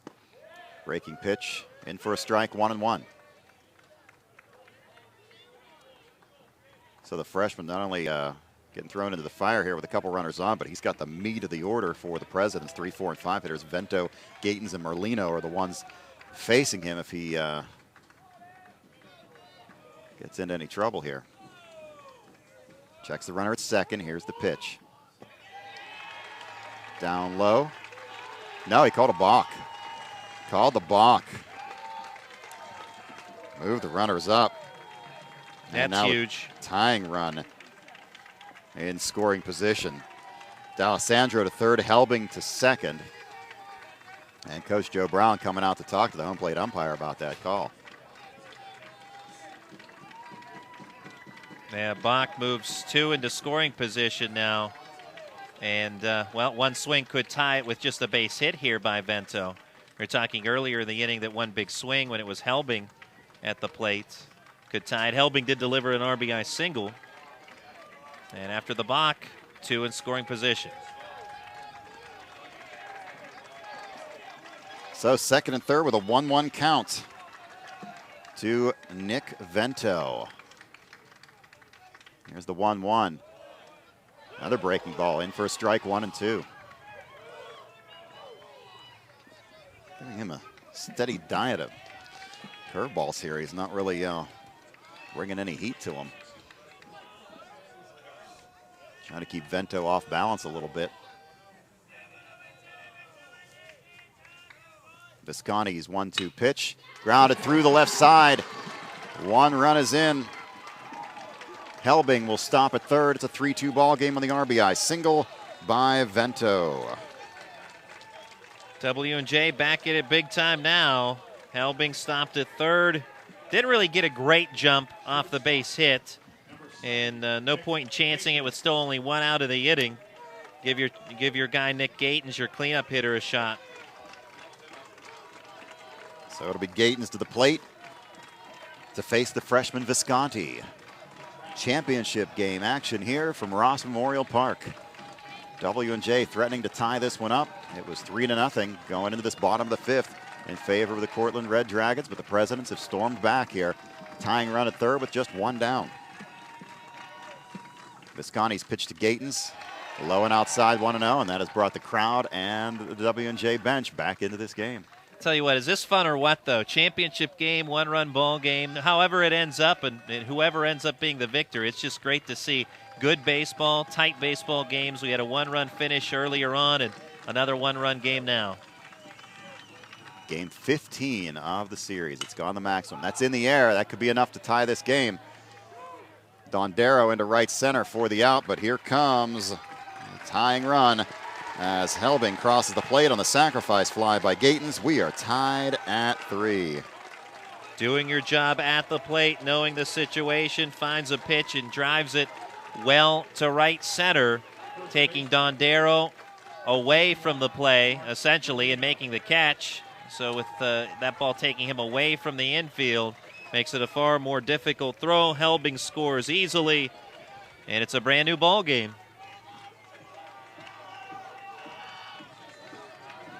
No, the second out of the inning recorded. And so now it's going to be a no decision for the starter, Peyton Boyce. Runner at first is the responsibility of Visconti. And the pitch to Merlino. It looked a little low, called a strike, 0-1. 3 runs, 5 hits, 1 error for Cortland. 3 runs, 6 hits, 1 error for Washington and Jefferson.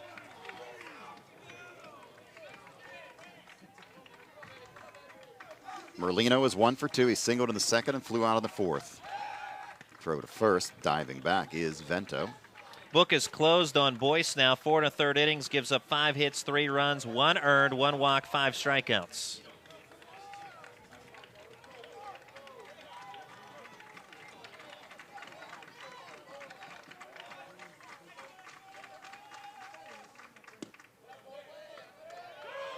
Another low pitch that gets the call, 0-2.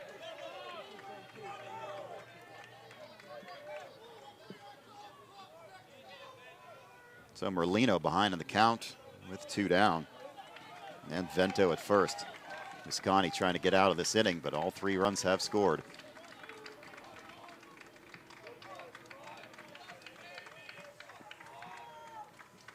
Here's the 0-2. A little too low that time, 1-2. Teague wants a new baseball. And that one has been retired permanently.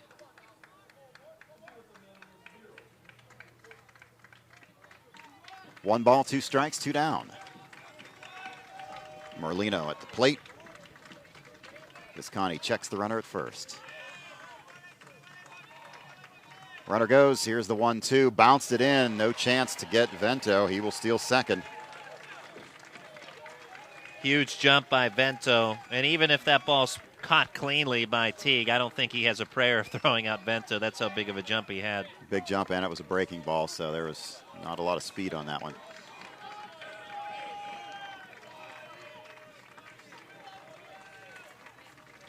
W&J has 4 stolen bases in this game. 2-2 now to Merlino with 2 down. Vento in scoring position at second. Swung on and driven out into right center field. Budge will go back and make a diving catch. Nate Budge does it again. Making another great play, saving what would have been the go-ahead run. Big catch by Budge in right field. Ends the inning, but not before the Presidents get 3 runs on 2 hits. There was an error and a walk. And we'll go now to the 6th inning. Score tied at 3.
Matthew Personius to lead things off. He singled and scored in the second.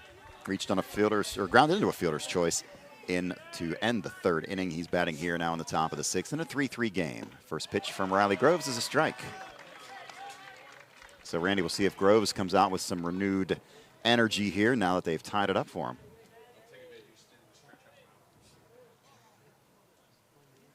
Oh, 1 is down low, 1-1.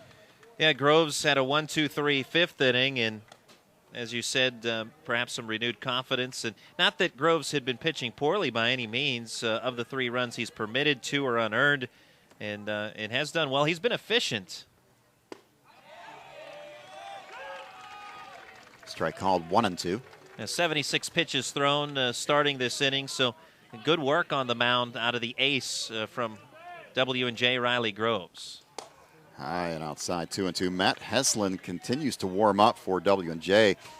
He's had quite the bullpen session today. I think he was ready a while ago, so he's thrown a lot of pitches in the bullpen.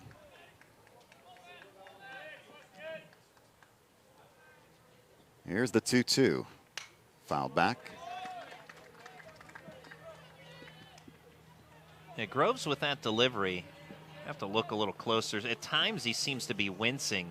I don't know if he's maybe having some back pain or what may be going on, or just if it's coincidental. I don't know.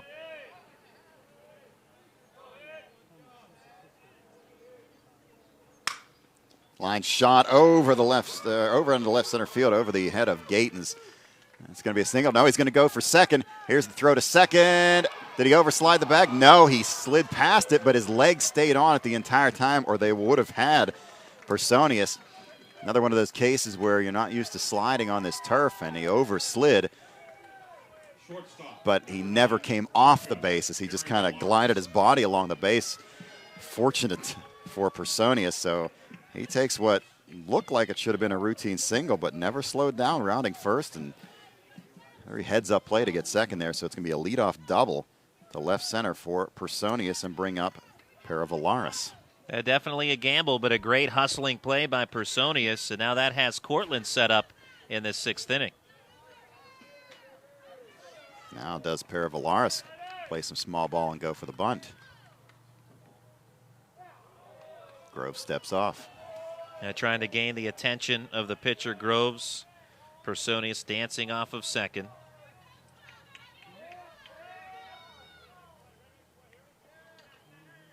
Paravalaris is 0 for 2, flew out and grounded on. He lays down a bunt. It's a nice one down the third base line.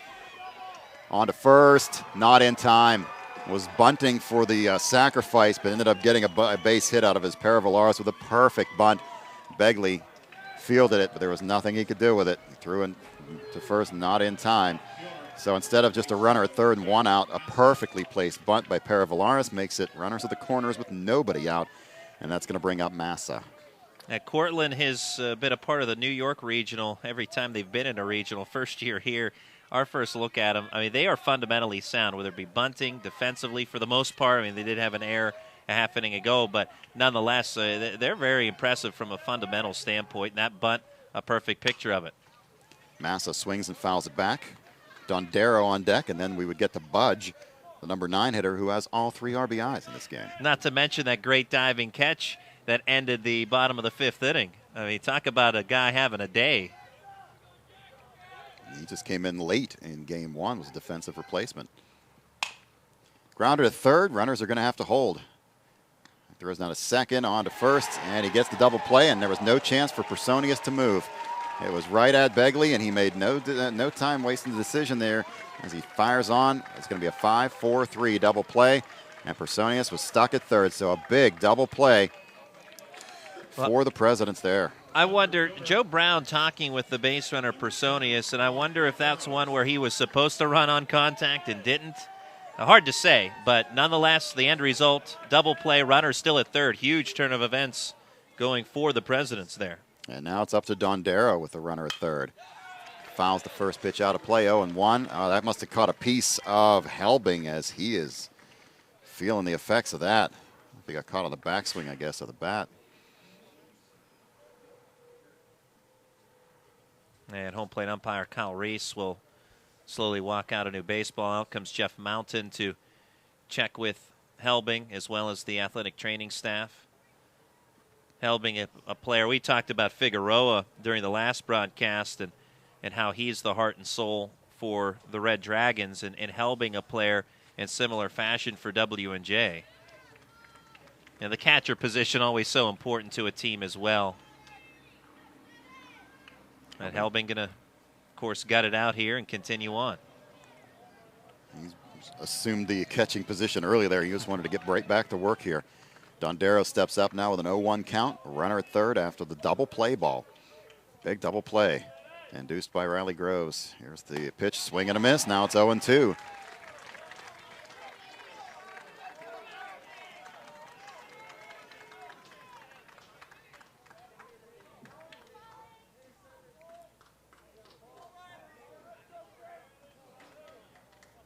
Personius the third, he had the leadoff double, followed by the bunt single by Paravalaris, but the double play ball by Massa. 0-2 is outside to Dondero. Couldn't get him to chase at 1-2.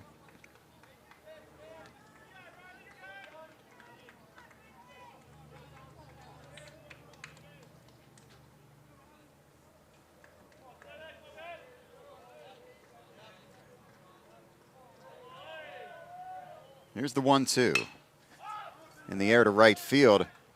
Vento over toward the line, foul territory, makes the catch in foul territory, and the inning is over. W&J avoids giving up the go-ahead run thanks to a nice 5-4-3 double play. No runs, 2 hits, 1 runner left on. We'll go to the bottom of the 6th. We are tied at 3.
Ryan Shulo to lead things off here in the bottom of the 6th for the Presidents.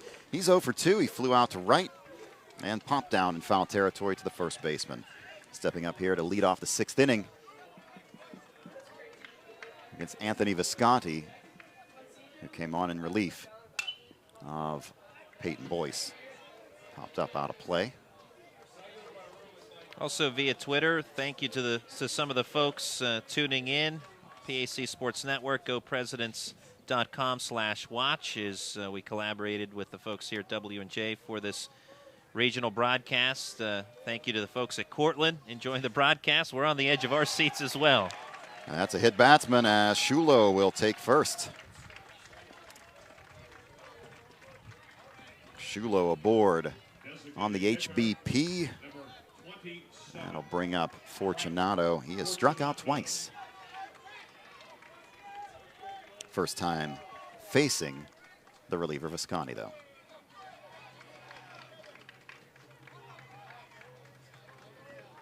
Now, Visconti's made 3 starts, so he can give Cortland some innings, but what's more important is giving Cortland some outs.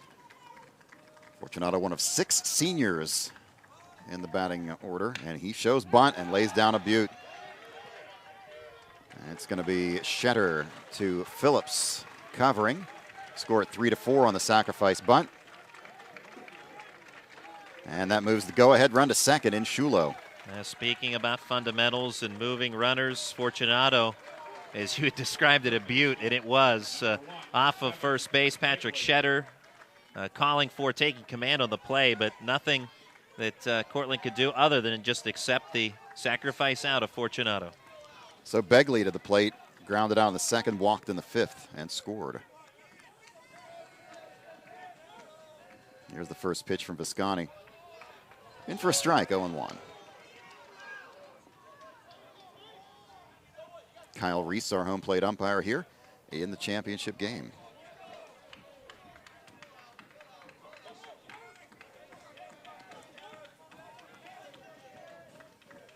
Kevin Begley faces an 0-1, and it's now 0-2 outside corner.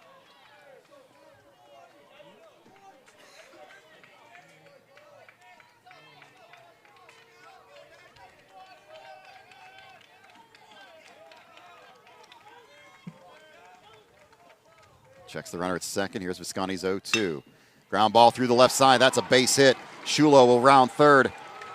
Massa up with it. The throw to the plate is not in time, and W&J takes the lead.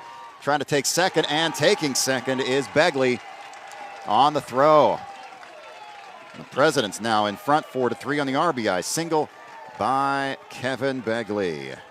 Well, talk about a guy you have to feel at least a little bit good for today with that base hit because of the tough game he had beforehand in game one, and then committed an error that helped Cortland score 2 runs in the second inning in this game.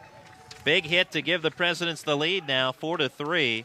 And also going back on that throw from Massa, looked like he was intending to hit the cutoff man, but he airmailed the throw, and that's what allowed Begley to take second.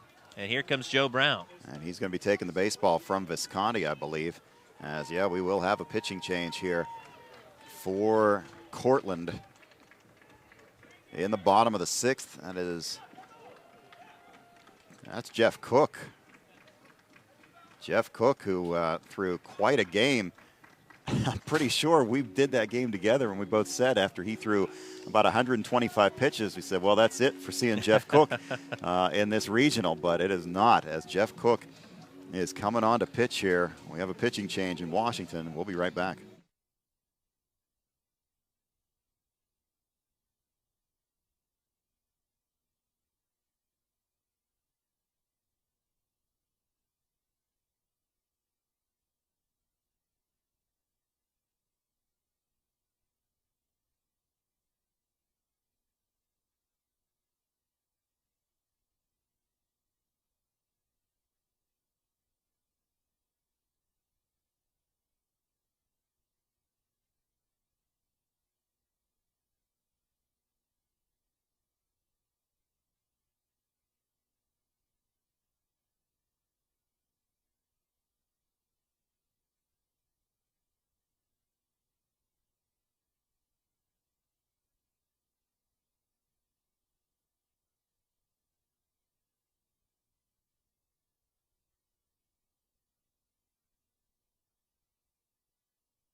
And so Jeff Cook, their most reliable starter, is coming out of the bullpen for the first time this season. Randy, what kind of numbers on Cook? Well, 12 starts this year. This is his first relief appearance. 7-3 record with a 2.48 ERA and 65 1/3 innings. Has allowed 56 hits, 28 runs, 18 earned, with 16 walks and 49 strikeouts.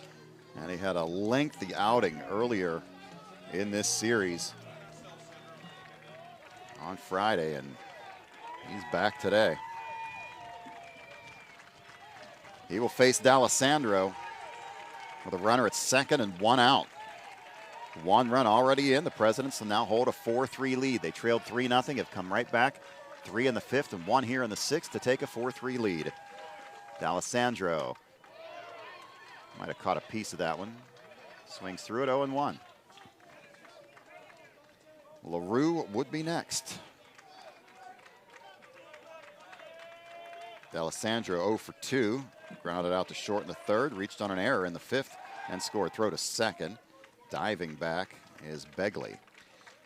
Jeff Cook, he started against LaRoche in day 2 of the tournament, and it was a 10-2 win for Cortland.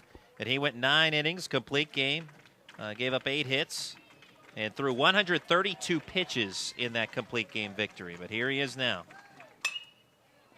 Down the right field line, Budge gives chase and makes another great catch. Budge continues to impress out in right field, and they get a big second out here. Budge on the run. I actually think that might have been in fair territory where he made that catch. It was very close to the line, and Budge had to go a long way. Another terrific defensive play for him. He has been amazing in this game. So they elected not to try to advance Begley. Well, he should have. He should have. He didn't tag. Okay. Slow grounder to short. Paravalaris on to Shetter, and Cook comes on and shuts down W&J to end the 6th, but they get a run on 1 hit, a hit batsman. 1 runner left on. We've played 6. The Presidents now take a 4-3 lead.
Back at Ross Memorial Park, top of the 7th. It's 4-3. W&J leading Cortland now. As the go-ahead run delivered by Kevin Begley a half inning ago. RBI single that scored Ryan Shulo. Riley Groves continues on. First pitch swinging. It's a ground ball to second, played by LaRue. Throws to first and retires Nate Budge. That's the first time he has been retired today. Budge now 2 for 3 with 3 RBIs. He has been obviously the sole source of offense for Cortland, and not only that, but pretty good source for defense in this contest. So Nate Budge finally retired by the W&J pitching staff and defense. And that'll bring up Steven Figueroa. He is 1 for 3. Riley Groves, fastball is high for ball 1. Groves with 91 pitches.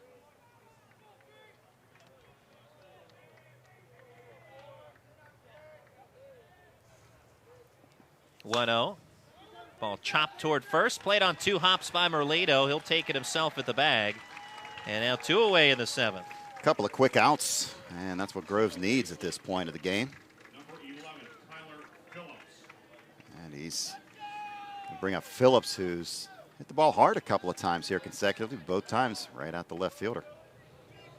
Matt Heslin has been warming in this game for W&J in the bullpen, but Riley Groves won't let him in. And that's okay as far as the Presidents are concerned, because if Groves is keeping Heslin out of the game, that means Groves is also keeping runs off the board. Heslin's thrown about a game down there in the bullpen. He's thrown a lot of pitches. Winner of this one will head to Appleton. 0-1. Ground ball, foul toward the W&J dugout again. 0-2 on Phillips. Phillips, who had 8 RBIs yesterday in a 22-4 win over Keystone College. Part of this 5-game winning streak in the regional. As Cortland, after losing the first, 1 win away, but a swing and a miss here for strike 3 ends the inning. Groves with a 1-2-3 frame, and it's 7th inning stretch time at Ross Memorial Park. Your score, W&J 4, Cortland 3.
Four 3 W&J, bottom of the 7th. 2, 3, and 4 due up. Jeff Cook stays in the game in relief after over 130 pitches thrown in a complete game effort on Friday.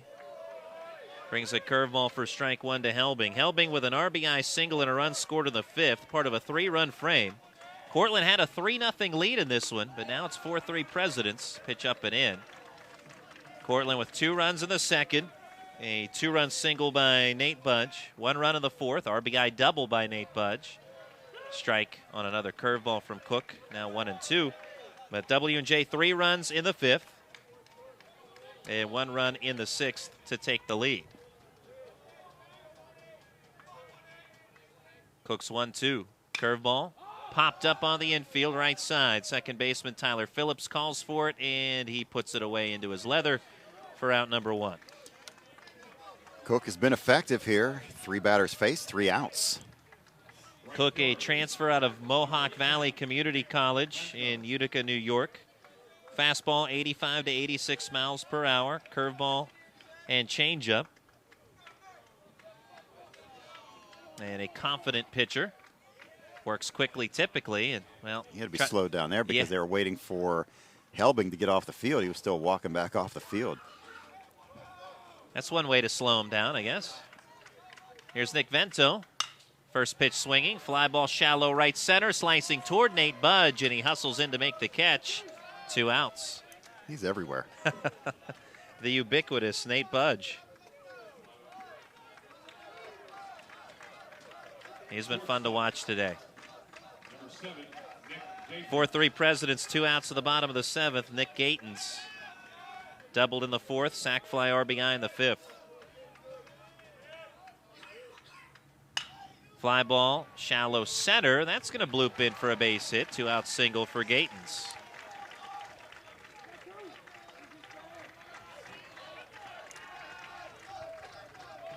W&J 4 runs on 8 hits, 1 error. Cortland 3 runs on 7 hits and 1 error. Mark Merlino singled and stole a base in the 2nd. Batted in the 5th with a runner at 2nd and hit a liner into right center where Nate Budge made a diving catch to deny him. Merlino very frustrated on that particular play. Couldn't believe that he didn't have extra bases and an RBI there, but close pickoff play there at first. Yeah, Gatens just got back in time. Good move, good throw by Cook. Another throw over, but this time not as close of a play. Gatens in safely. Again, we are here in game 15 because Cortland won 7-6 earlier today to force this all or nothing game. Fastball is low. Or excuse me, low strike. Strike 1. Merlino might have thought it was low too, but it was a low strike zone. Well, Kyle Reese has been calling that pitch all day. So again, as we said all throughout the week, these umpires have been consistent. That's all you can ask for. You just want consistency. Another pickoff toss. Cook is accurate on his throws over to first. He puts it right down on the glove, right down on the base. That's what's making these very close. 0-1.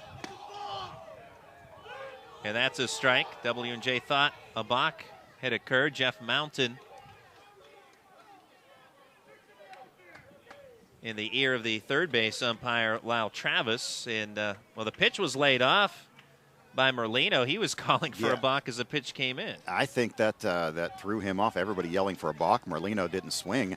And so he stared at what is now it was the 2nd strike pitch there, so it's now 0-2. Next pitch comes in, fouls off the fastball. Count remains the same.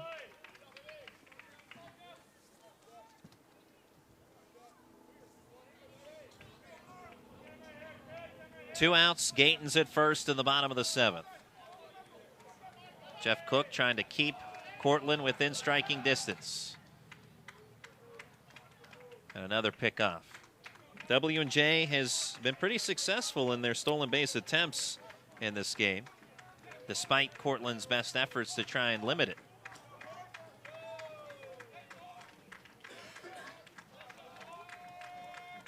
Oh, 2, fastball is high.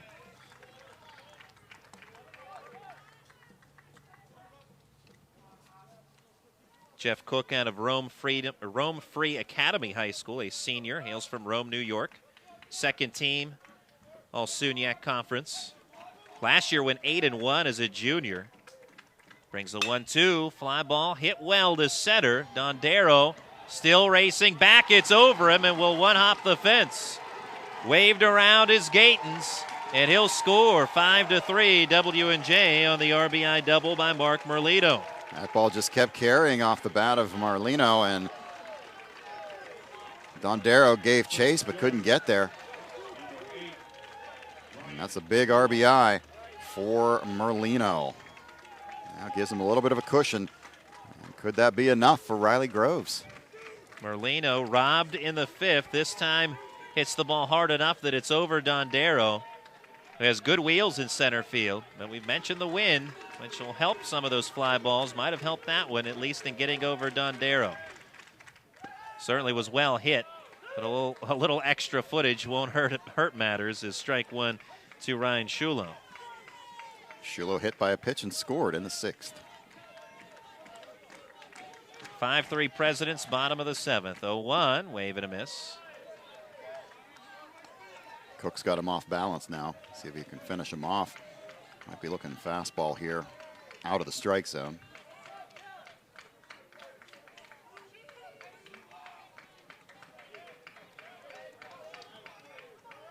0-2 from Cook, swing and a miss. Right back to the curveball. Had him set up. And Jeff Cook with a fine curveball punches out Shulo. But W&J 1 run on 2 hits, 1 left on. After 7, it's W&J 5 and Cortland 3.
We move on to the 8th. It's 5-3. Washington and Jefferson College leading the Cortland Red Dragons. Cortland had a 3-0 lead early in the 4th inning. They had 2 runs in the 2nd, 1 run in the 4th for that 3-0 advantage.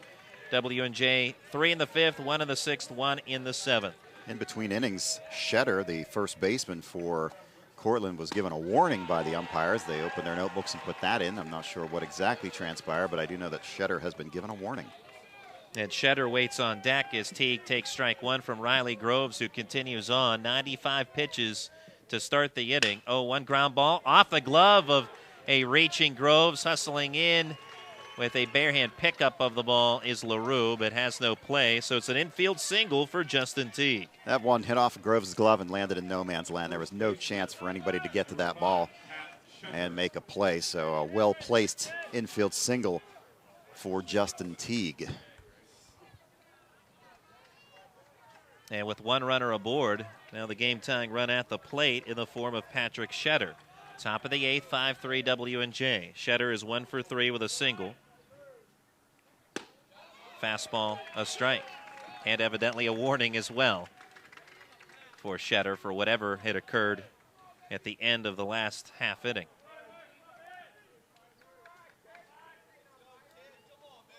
Groves from the stretch. And a ground ball, left side, sliding play by Gatens, up to his feet, throw to second, on to first, double play. Oh my goodness, Nick Gatens, I wasn't sure if they could get 1, and they turned 2. Great play by Gatens, and a good turn at second by LaRue. Take nothing away from LaRue's effort there as he grabbed that, spun quickly, got it out of his glove, and it was just a perfectly played 6-4-3 textbook double play for the Washington and Jefferson Presidents. Matthew Personius 2 for 3, a single, a double, and a run scored. Pitch outside edge from Groves for strike 1. That's 2 double play balls in 3 innings that have been huge for W&J. 0-1. Pitch is low, 1 ball, 1 strike. Yeah, the double play turned to the 6th inning. Kind of a curious one. You had runners at the corners with nobody out, and Matthew Personius not running on contact. Stayed put at third as the twin killing was turned. And Cortland did not score a run in that inning. Here a leadoff single, and then a 6-4-3 double play has emptied the bases, or cleared the bases would be a better description. And now Personius with a 2-1 count on him. Pitch from Groves. Fastball at the knees, 2-2.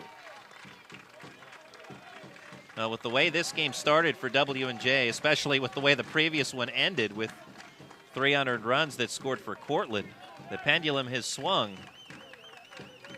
But still a dangerous Cortland team with 4 more outs left. Foul ball back to the screen. Any team that can score 11 runs in one inning, as they did yesterday, you're not going to sleep on anyone, especially a veteran Cortland group. But W&J right where they want to be right now with Riley Groves pitching here in the 8th. 2-2. It's outside. Ball 3. And in fact, W&J was in this exact spot last game, up by 2 with 2 outs in the 8th and nobody on before 3 unearned runs scored for Cortland, taking a 7-6 victory, as it turned out, in our first contest today. Payoff pitch to Personius. It's outside, ball 4. Look out. That'll bring the tying run to the plate now. And it's Marcos Perry-Villaris. Second walk of the day issued by Riley Groves. In the 8th inning rally in game 1, it was Perry-Villaris who started it with a base hit, coming with 2 outs. So we'll see if Perry-Villaris can start up another 8th inning rally for Cortland. 5-3 W&J. Matt Hesselin has been throwing for an eternity in the bullpen, so whenever the presidents want to go to him, he's ready, I'm sure. He'll have a pitch count limit, though. Yeah, he may only be able to face one batter. Yeah, he's already thrown about 85 in the bullpen.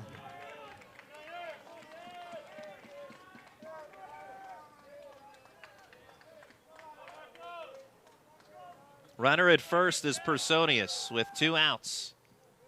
Grows from the stretch, deals, chopper foul out toward Joe Brown. And past him.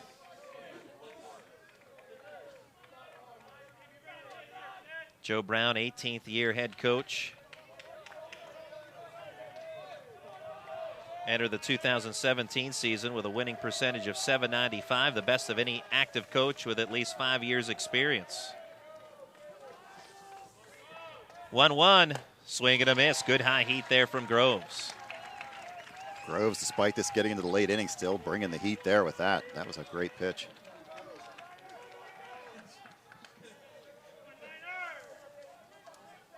W&J 5, Cortland 3 in the top of the 8th. Personius at first base after drawing a 2-out walk. 1-2 pitch to Perry-Villaris. Called strike 3 on the outside quarter. A base hit, a double play, a walk, and 1 left on after 7.5. W&J 5, Cortland 3.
5-3 W&J. Frank Fortunato leads off the bottom of the 8th. Also due up Kevin Begley and Dante D'Alessandro. The bottom of the order for the Presidents. Swing and a miss against Jeff Cook for strike 1.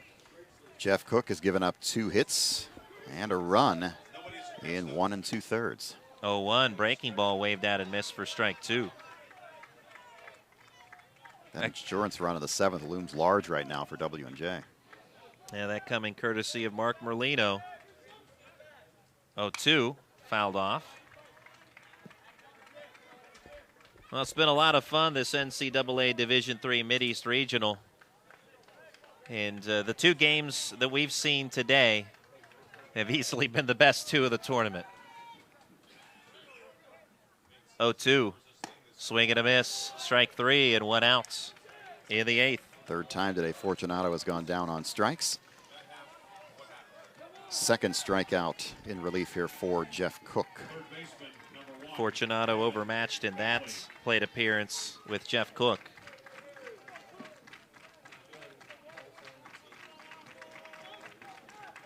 Cook winds and deals, foul ball by Begley. Begley right now, is his RBI in the 6th was the go-ahead run.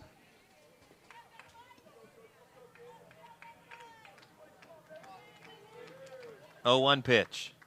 Curveball. Strike 2. Well, that is a good-looking curve from Jeff Cook.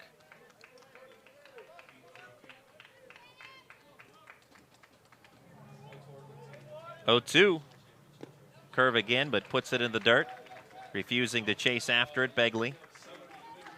1 out, 5-3, W&J in the bottom of the 8th. Cook deals, jams the batter, slow roller to second. Tyler Phillips all over it, throw to first, and 2 down. Effective use of his pitches there. He set him up with several wiffle ball curveballs in a row and then threw the heat inside. Begley had to fight that one off and grounded it right to the second baseman. Cook diving off the mound to try and make a play on it, but he didn't need to. Tyler Phillips well positioned, ball rolled right to him. And number 9 man Dante D'Alessandro, he reached on an error in the 5th and scored in that inning. It was a 3-run inning for W&J. Fastball high, ball 1. Cortland, or excuse me, Jeff, go ahead. So that error on Paravalaris on the D'Alessandro at bat really opened the door for W&J in this game because they were down 3-0 at the time. Yeah, Cortland with 2 runs in the 2nd, 1 run in the 4th. All the offense provided by Nate Budge with RBIs. 2-run single in the 2nd, the RBI double in the 4th. And then W&J with the help of that error, able to build up a rally to tie it in the 5th. Took the lead on the Begley single in the 6th. RBI double by Merlino in the 7th, adding insurance. 1-2 fastball outside. 2-2. Looking ahead for Cortland at the 7, 8, 9 hitters due up in the 9th inning.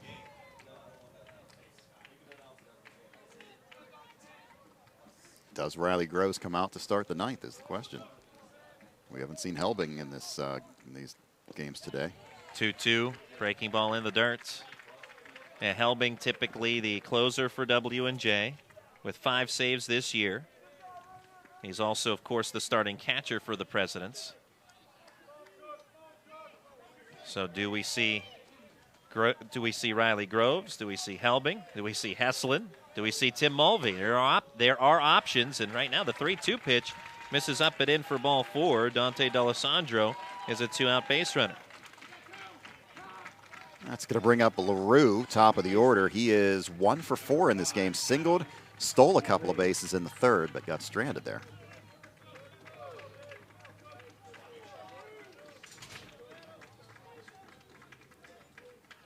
LaRue, one of 6 seniors in the batting order for the Presidents. Fastball to LaRue, misses.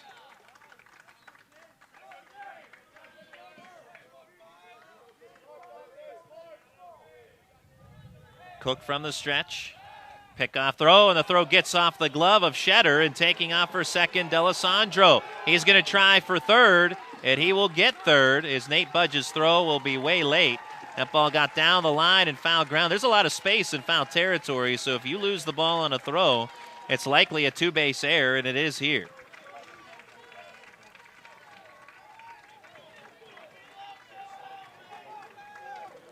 Cook had been pretty accurate with his throws over to first, but that one skips away, and now another insurance run 90 feet away, and Cortland cannot afford to let that runner home here with LaRue at the plate. 1-0 LaRue is low. 2 balls and no strikes.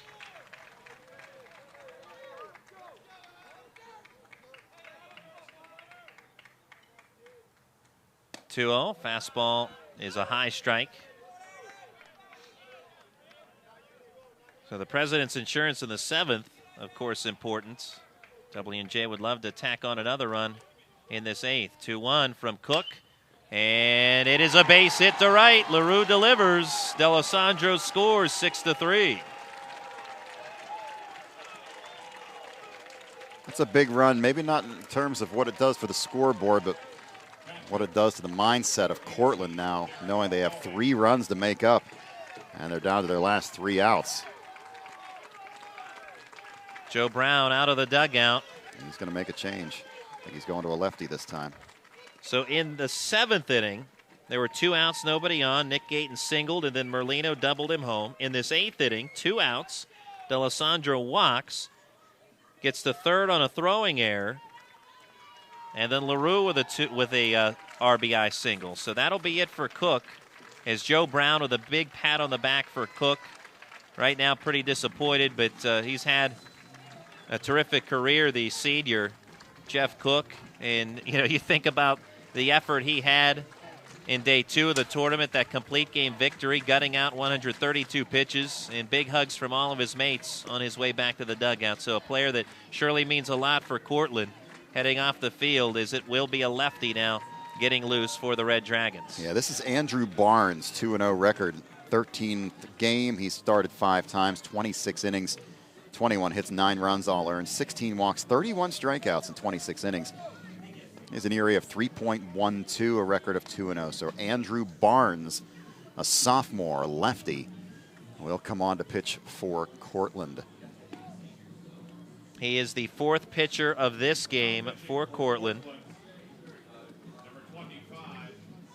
and enters with a runner at first base with 2 outs after the Adam LaRue RBI single. So again, this game, it started off with a 3-0 lead for Cortland. Nate Budge with a 2-run single in the 2nd, RBI double in the 4th. W&J with 3 runs in the 5th. 2 of those runs unearned. And an RBI single by Derek Helbing and a sac fly RBI by Nick Gayton's a part of the inning. Then taking the lead in the 6th, RBI single provided by Kevin Begley for W&J. In the 7th, an RBI double by Mark Merlino. And now in this bottom of the 8th, an RBI single by Adam LaRue has made it 6-3. 6 runs on 10 hits, 1 error for W&J. 3 runs on 8 hits and 2 errors for Cortland. Pickoff throw, backstanding is LaRue. Helbing is 1 for 4 in this game. RBI single and scored in the 5th.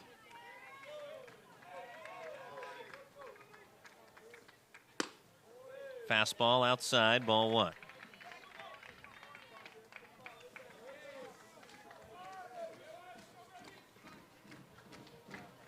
Southpaw Andrew Barnes brings the 1-0. That's a fastball for a strike to Derek Helbing.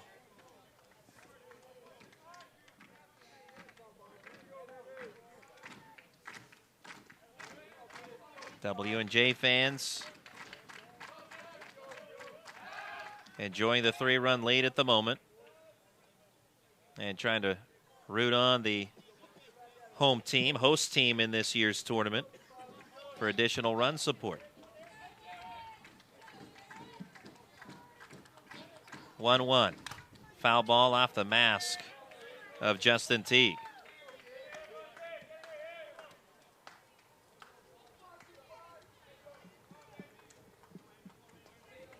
Cortland facing an uphill battle to get back to the College Division III World Series this season.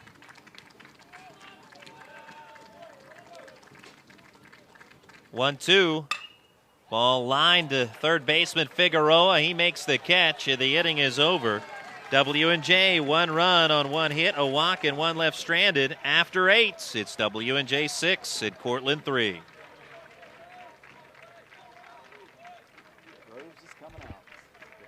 All right.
Your attention, please. Pinch hitting for Massa. Pinch hitter for the top of the 9th inning, Sean Getman, hitting for Jack Massa. And Riley Groves will stay on for the 9th. He started this game, the ace of the W&J pitching staff.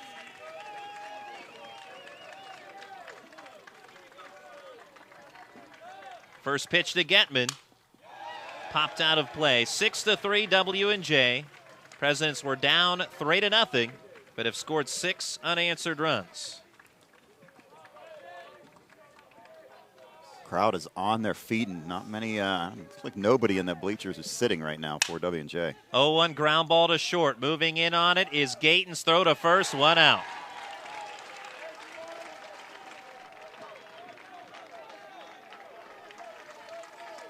That'll bring up Paul Dondero. He's 0 for 2, walked and scored in the 4th.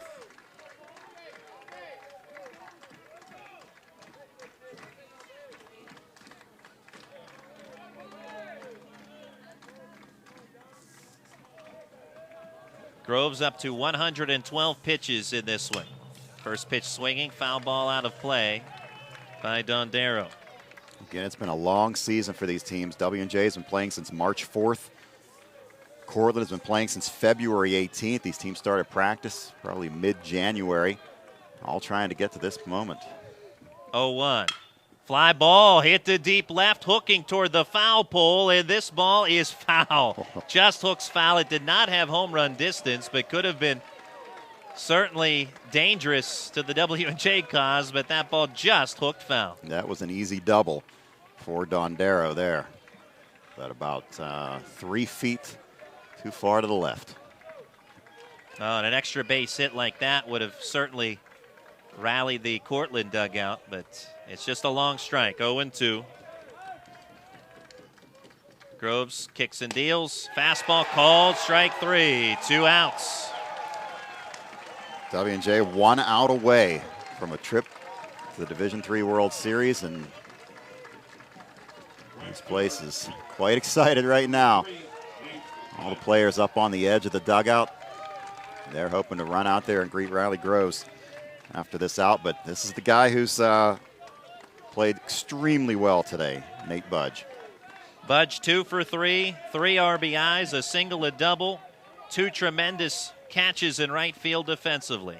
6-3 W&J in the 9th, ground ball foul, third base side. Cortland has been to the College World Series 14 times. W&J has never been.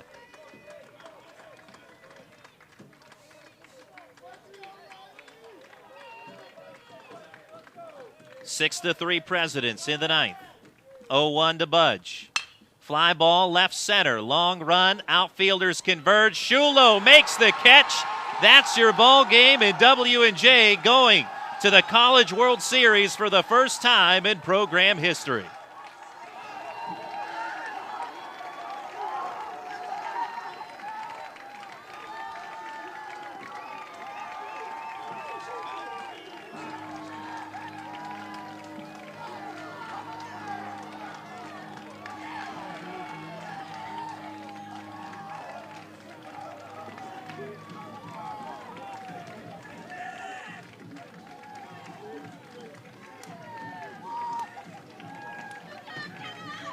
You can see the celebration on our video stream on the PAC Sports Network, gopresidents.com/watch. And Jeff Zidek, it's been a tremendous regional, and it comes to an end with W&J. It'll be a newcomer to the College World Series in 2017. Well, they've represented the President's Athletic Conference for many years in this regional and also, of course, in the conference championship. And now they've got their chance. Going to make it into the final 8 teams. And as we talked about earlier, it's going to be not only a new national champion, but nobody from last year made it. All 8 teams are brand new. Cortland was the last one with a chance to make a repeat visit. But, hey, they played well today. Cortland battled back, forced this second game, took an early lead. W&J had every reason after that first game today to kind of fold up, to use a negative term, unfortunately, there. But you come into this as thinking you can win one game and you're done, and then all of a sudden you're stuck playing a second game today after a tough loss in that opener where you had a lead late. And they had every reason to give up and not come back out for this second game. But, boy, that was not the case. They battled back after trailing early, and Riley Groves yielded those 2 runs early and never gave up, and the offense came through. Timely hitting, good pitching, well-rounded team. You have to feel good for all of the W&J presidents, of course, but especially Kevin Begley. Begley, who delivered the go-ahead run, turns out to be the game-winning run in this 6-3 victory with an RBI single in the 6th. He committed 2 errors in a costly 8th inning in the first game today, and he, just like the presidents, bounced back in Game 2. And so, again, you feel good for a guy like Kevin Begley. Well, Coach Joe Brown for Cortland had said that resiliency described his group, which it does. An outstanding season for Cortland, but resiliency also has to describe the W&J presidents. Well, I mean, you feel for Begley. I mean, anybody that's played sports has been in that situation where you've made a mistake, you've put your team into a situation where you didn't want to put them. And I'm sure, though, his teammates said, hey, you were one of the guys that helped to get us here. And as it turned out, then Begley is one of the key guys that's going to help them get to the World Series. Tip your cap to Cortland. A terrific season, 38-9. The year will end for the Cortland Red Dragons. And Joe Brown and his group, a terrific effort, valiant effort here today, but coming up just short in the finals. And what a run. You think about what Cortland did, losing in the first game of the tournament and then rolling off a winning streak of 5 in a row just to be in this championship game. What a job by Cortland to get to this point. And as we said earlier, they'll be back. They've got mostly juniors. They're only losing 2 seniors out of their starting lineup today. They will be back into this position again next year with an opportunity to go. W&J, not necessarily a now or never, because they've got a lot of good young players, but this starting lineup, as Jeff Mountain just gets doused out in left field. But W&J with 6 seniors, including, if you include Groves, they had 7 out of their 10 that had an impact in this game. 7 out of 10 are seniors. So it was kind of a now or never for this group, and they came through. Absolutely. A winning pitcher, Riley Groves, of course, 10-2 with a complete game victory. The loser in relief, Anthony Visconti, falls to 2-1 on the season. So that's a wrap for our broadcast. It was a pleasure to bring you all the action on the PAC Sports Network and with the help of the folks here at W&J at gopresidents.com. So job well done by all the folks involved, and a big thank you to everyone here at W&J, Scott McGinnis, the Director of Athletics, Sean King, the Sports Information Director, and everyone here is part of the press box. They always make it a good time, that's for sure. And Jeff, big thank you to you as well, Jeff Zidek, and again, Rob McKinney, Nate Rigotti, and Callan Gursky, all a part of the broadcast crew. Big thank you to you guys as well. And any parting thoughts? Just a great couple of baseball games today. As you said, some of these games have been kind of one-sided, but we could not have asked for better games on championship day.